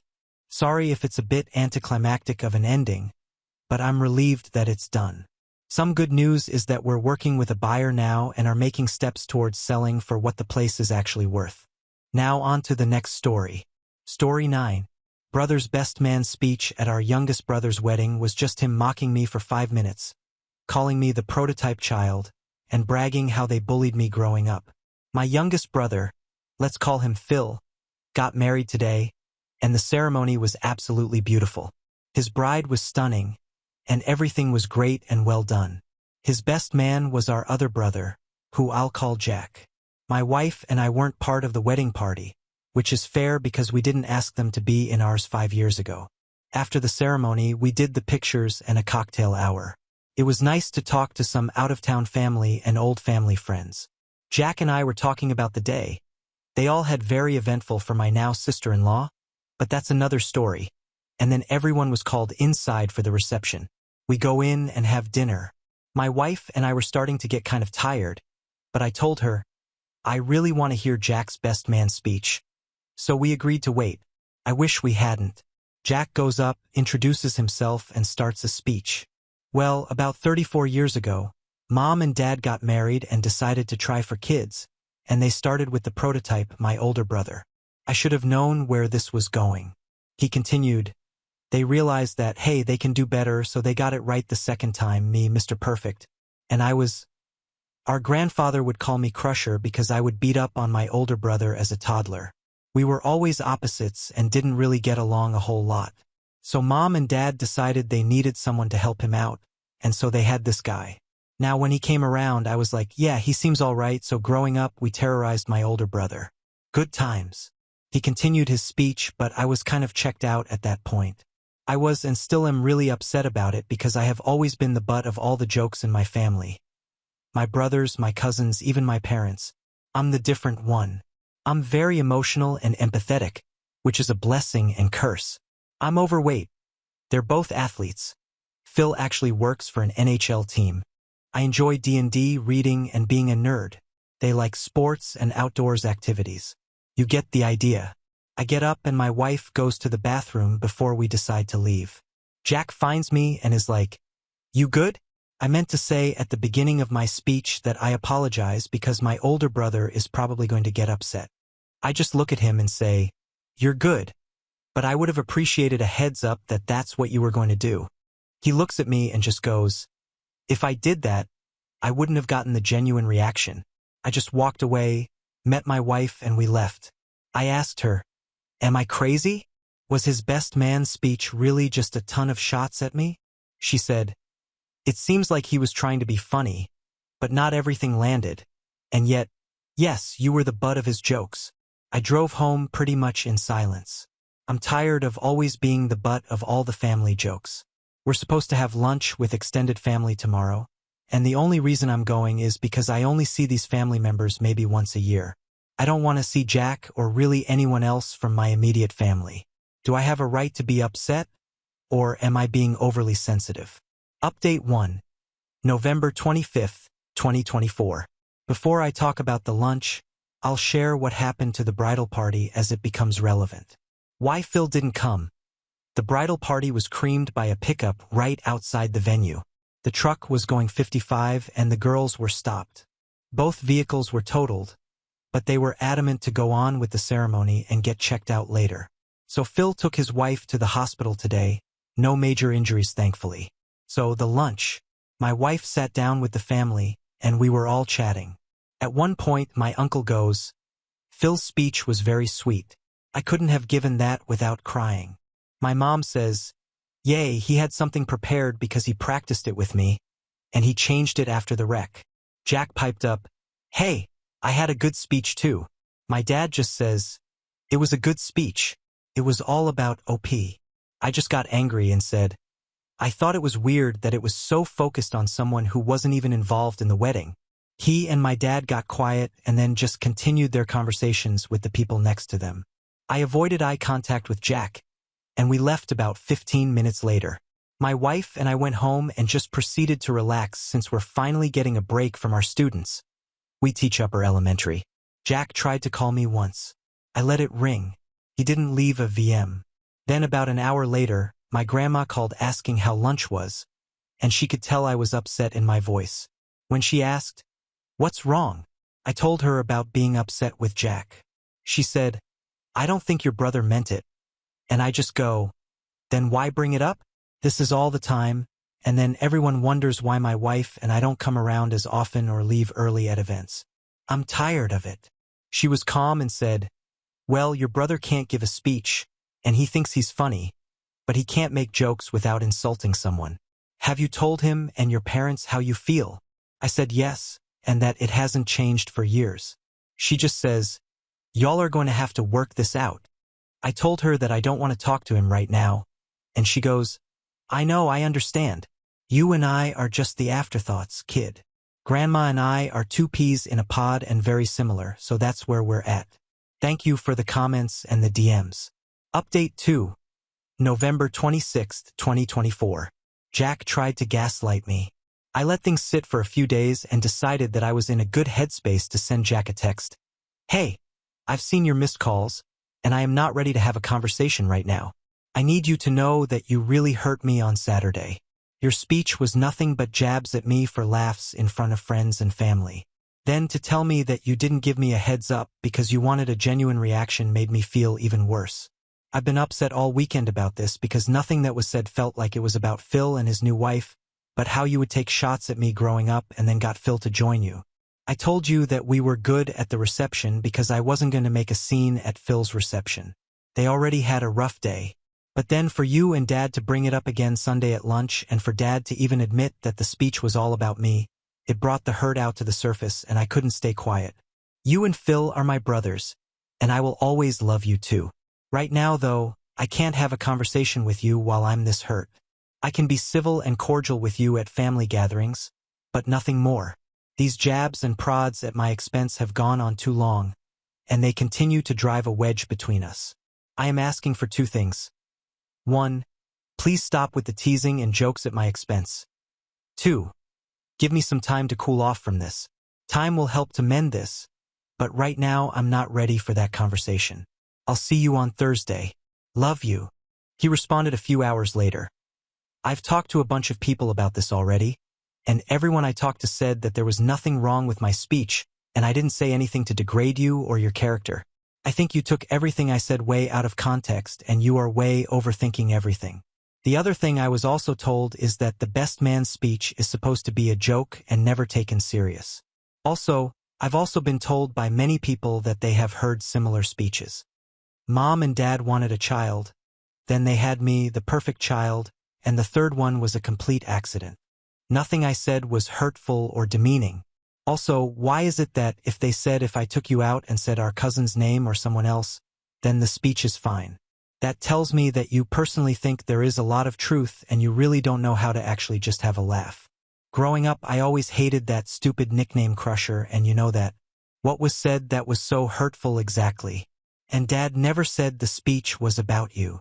I was angry, and my wife could see I was on the verge of tears. I called my grandma and asked to go to her house to talk.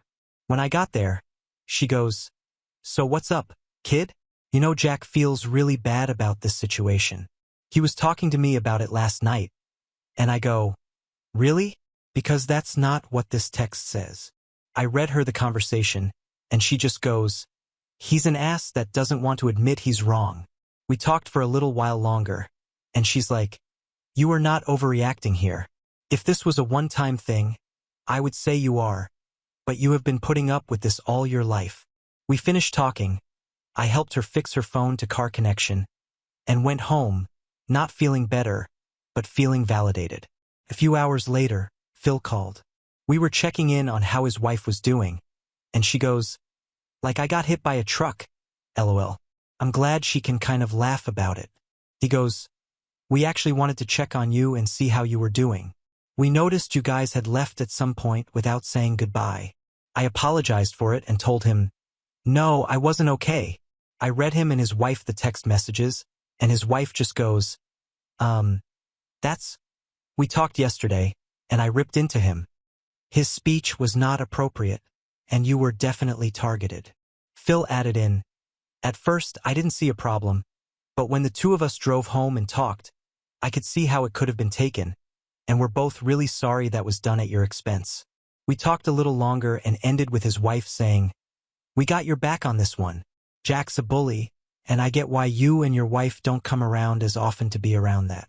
Just know that I don't give a shit what his opinion is, and a lot of the time when you guys leave things, I call him out on what he says to and about you."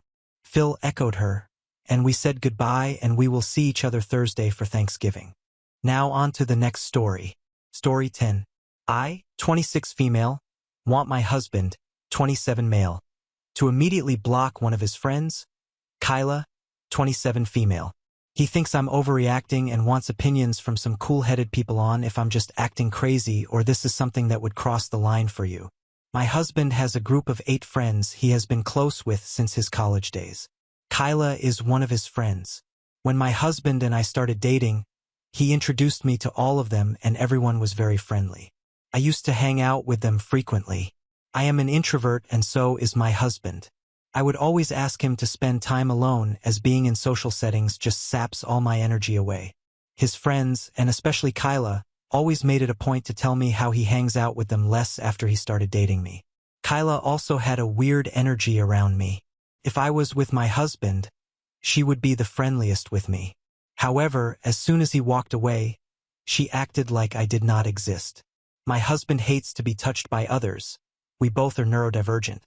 But Kyla would always tease him by trying to hug him, mess his hair, etc. I never felt she was flirting with him, but just teasing him to make him annoyed. Overall, she just feels like a person who has a severe social boundary issue. We got married 2 years ago, and things have been great between us. Last week, we had our 2nd marriage anniversary and invited a bunch of people. His friends stayed back after all the guests left, and we were all drinking and chatting. One of his friends, Jen, became a bit tipsy and started complimenting me on how beautiful our house is, how I care for my husband, and how he has changed for the better since marriage.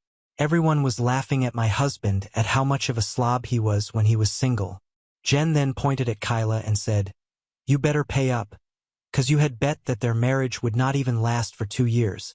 Everyone became silent and started changing the topic. I also did not want to spoil the mood and let it go, but it stuck in my head. After everyone left, I asked my husband what Jen was talking about. He also had noticed Jen saying that and was ready with a full explanation.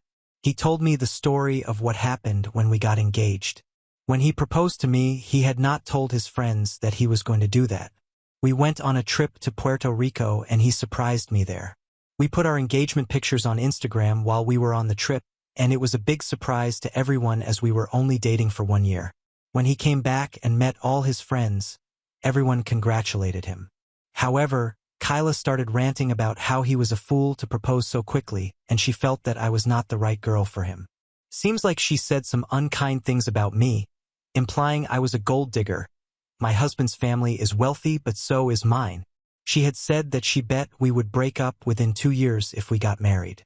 That is why Jen was taunting her about how happy my husband was with me.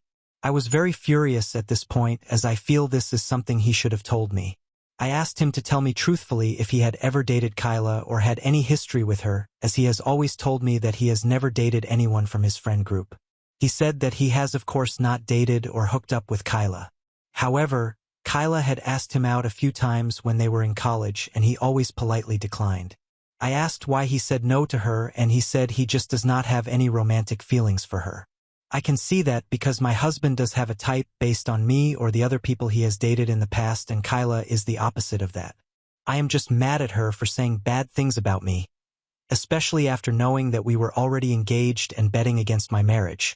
I told my husband that he needs to minimize contact with Kyla, and she is not invited to parties at our house anymore. He feels I am being too harsh for something she said almost 3 years ago. He also pointed out that she has been very supportive to both of us and also helped a lot during our wedding arrangements. He feels she is just blunt and forthright when she speaks but does not mean those things. He told me to take some time and calm down and we would revisit this topic in a week. He is worried this will completely change the dynamics within his friend group. Am I the a-hole for wanting him to block her and stop inviting her to our house? Do you think I'm overreacting? I think betting against our marriage and bad-mouthing me behind my back seems like a huge betrayal. I am also mad at my husband that he kept this fact from me and also never told me that Kyla asked him out during college days. Am I just being crazy and reactive? How would you react in this situation? I don't want to distance my husband from his friends, but I also do not want to see Kyla's face again. Relevant comments. Commenter. Info. How has Kyla acted since the wedding? Has her behavior changed? You describe a bad behavior in the past tense, so one might believe she's not doing those things anymore. Does she still exhibit boundary issues with your husband? OP. Yes, her behavior with my husband has not changed at all after marriage. However, she is the same with all other friends too. With me, she is fake nice where she acts like we are best friends in front of my husband and barely talks to me when he is not around. Commenter. What did he think when you told him that she's totally different when he leaves? OP. He just says she does not know you that well. Just ignore her. Has never said anything negative to my face. However, as a girl, you just know when someone does not like you. It's hard to explain to him that it's your feeling and not based on anything she has specifically said or done. Commenter on blocking her, especially with the physical contact too. She's so clearly into the husband, and the fact that he's not shutting it down means he likes the extra attention from her. It's one thing to get a friendly hug or maybe an occasional touch on the shoulder from a platonic friend, but things like playing with his hair, that is 100% flirty behavior, and the fact that he's not shutting it down himself is gross. I have to reply here. So my husband is physically allergic to people touching him. He has a startled response. Either he jerks them away or tenses up when someone hugs him and his face turns red. The weird thing is he can hug his parents or sister and does not get the reaction. He never had that issue with me even when we first started dating. However, even if my sister or parents hug him, he gets that response. So the fact that he shuts down any touch from Kyla is an understatement. Mini update and comments. Just remembered about my post and logged into the account after many months. Things were really horrible for the last few months and Kyla almost ruined my life. I don't even know how to describe it. I might write about it next week as I saw a lot of messages asking for an update. I just want other women to be careful of such snakes. Update. I had posted almost 6 months ago regarding my husband's friend Kyla betting that our marriage would not last for more than 2 years. I was upset and had asked my husband to stop talking to her because she disrespected our marriage. Since then, Kyla has pulled some really pathetic shit to stir up issues between my husband and I. After I wrote the post, my husband was trying to convince me that Kyla was just joking when she made those comments and it happened so long ago. Kyla messaged me the next day apologizing for her comments and also not making more efforts to connect with me. I accepted her apology and started warming up to her. She started inviting me for brunches and girls' night out with them and felt included in their friend group. One day during brunch, I brought up why Kyla really thought our marriage would not work out. Kyla told me that my husband broke up with his long-term ex-girlfriend, Joanna, 2 months before he started dating me. I knew that part, but Kyla told me that my husband was really heartbroken after the breakup and swore to her that he would stay away from dating anyone. When he met me, my mom set us up on a blind date. She was surprised how quickly we hit it off. Kyla thought that I was his rebound relationship, but when he proposed to me within a year, she was worried that he was making a very rash decision. My husband's family is rich and she thought it was unwise for him to marry so quickly without knowing me well. She did not know enough about me and that my family is also very well off. That is why she was concerned that I was taking advantage of his vulnerable state. She apologized to me and said that it was wrong for her to assume that, and over the years she has seen how happy we are together. I appreciated her honesty and Kyla, and I became good friends since then and started hanging out more frequently. Around 2 months ago, my husband went to a conference in Seattle for 3 nights. After he came back, I got a "Hey girly" message on Instagram from Joanna, his ex. She told me that my husband contacted her a few months ago, and they met in Seattle during the conference and she could give me more proof if I wanted. I went through my husband's Instagram, but he seems to have blocked her. I made a mistake of mentioning it to Kyla, as she was the only person honest to me about Joanna, and she went into detective mode to help me. She was still friends with Joanna on Instagram as they all went to college together and opened her profile. The message sent to me was from a different profile with no followers. We checked her photos and we saw that she attended the same conference as my husband did in Seattle. Kyla suggested I should ask Joanna for more proof and also ask my husband about the same before assuming the worst. I asked my husband if he met Joanna and he said yes. He told me he just met her in the expo hall and chatted with her for a few minutes. I asked him why he did not mention it to me and he told me it was just a quick conversation and he did not think too much of it. He asked me how I knew it and I told him that Kyla mentioned that she saw her pictures at the conference and I thought he might have seen her. I messaged Joanna again to share more proof. She told me that they have been chatting for the past 2 months and planned to attend the conference together. She shared a log of their messages where my husband was actively flirting with her. The screenshots did look legit, but I did not see any of those messages in my husband's Instagram profile. I talked to Kyla about it as I did not know what to believe. I messaged Joanna to tell us what happened between them and she told me that he invited her to the room at nights and they hooked up, but she does not have any photos as he insisted they do not take any pictures together. I immediately realized it was fake and messaged Joanna to F off. She kept on insisting they were telling the truth and she spent the nights with my husband in his room on all 3 nights. I told her that my husband and I were playing video games, Sea of Thieves, for almost 2-3 hours each night after his dinner, as that is what we do to catch up when he is away. Unless Joanna was sitting behind him watching us play until he fell asleep, she was full of shit. I also told my husband about the whole incident and he told me I should have come to him sooner. He told me that he has gone no contact with Joanna ever since they broke up and he just ran into her at the conference.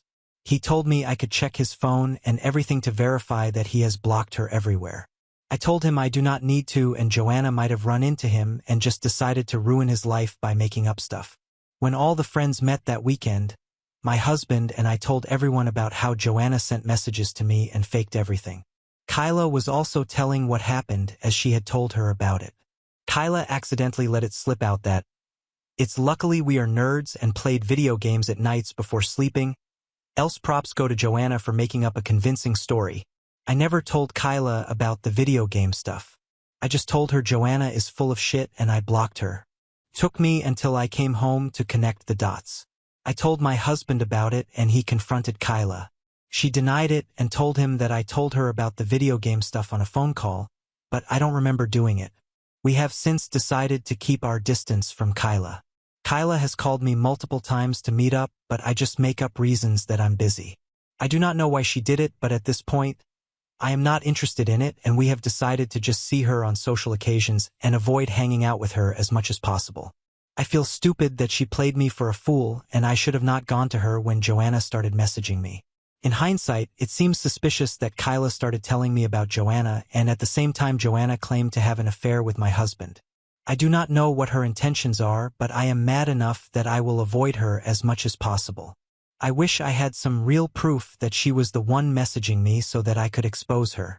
I also feel bad for suspecting my husband, but I'm glad my husband and I are on the same page now. Relevant comments. Commenter. Does your husband also believe that Kyla made up a fake Instagram account pretending to be Joanna? Because that's pretty psycho behavior. P.S. He believes me because I told him that I never told Kyla why I thought the account was fake. It's possible she guessed it if I ever mentioned to her that we play video games at night, but it seems suspicious she would guess that was exactly the reason why I realized the account was fake. Commenter. Why didn't you try to message her real Insta since you knew the one she used to message you wasn't her main? Why not message her main account? That would have cleared it up pretty quick, I would think. Commenter.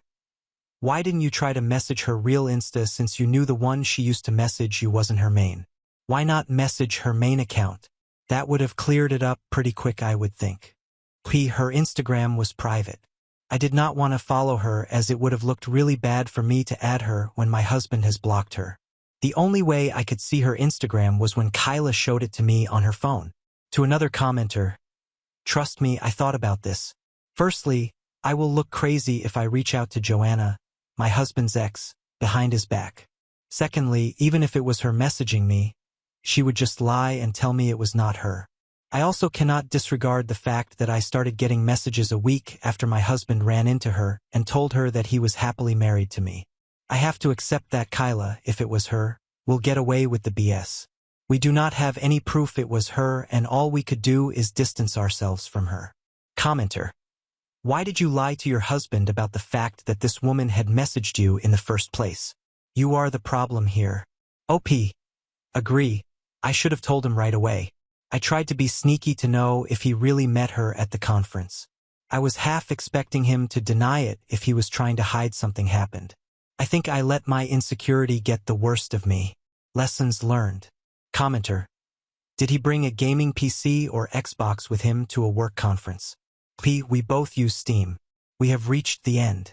If you enjoyed this video, please be sure to like and subscribe to the channel for more videos like this, and give us your thoughts about the stories in the comments section. Thank you and see you in the next video.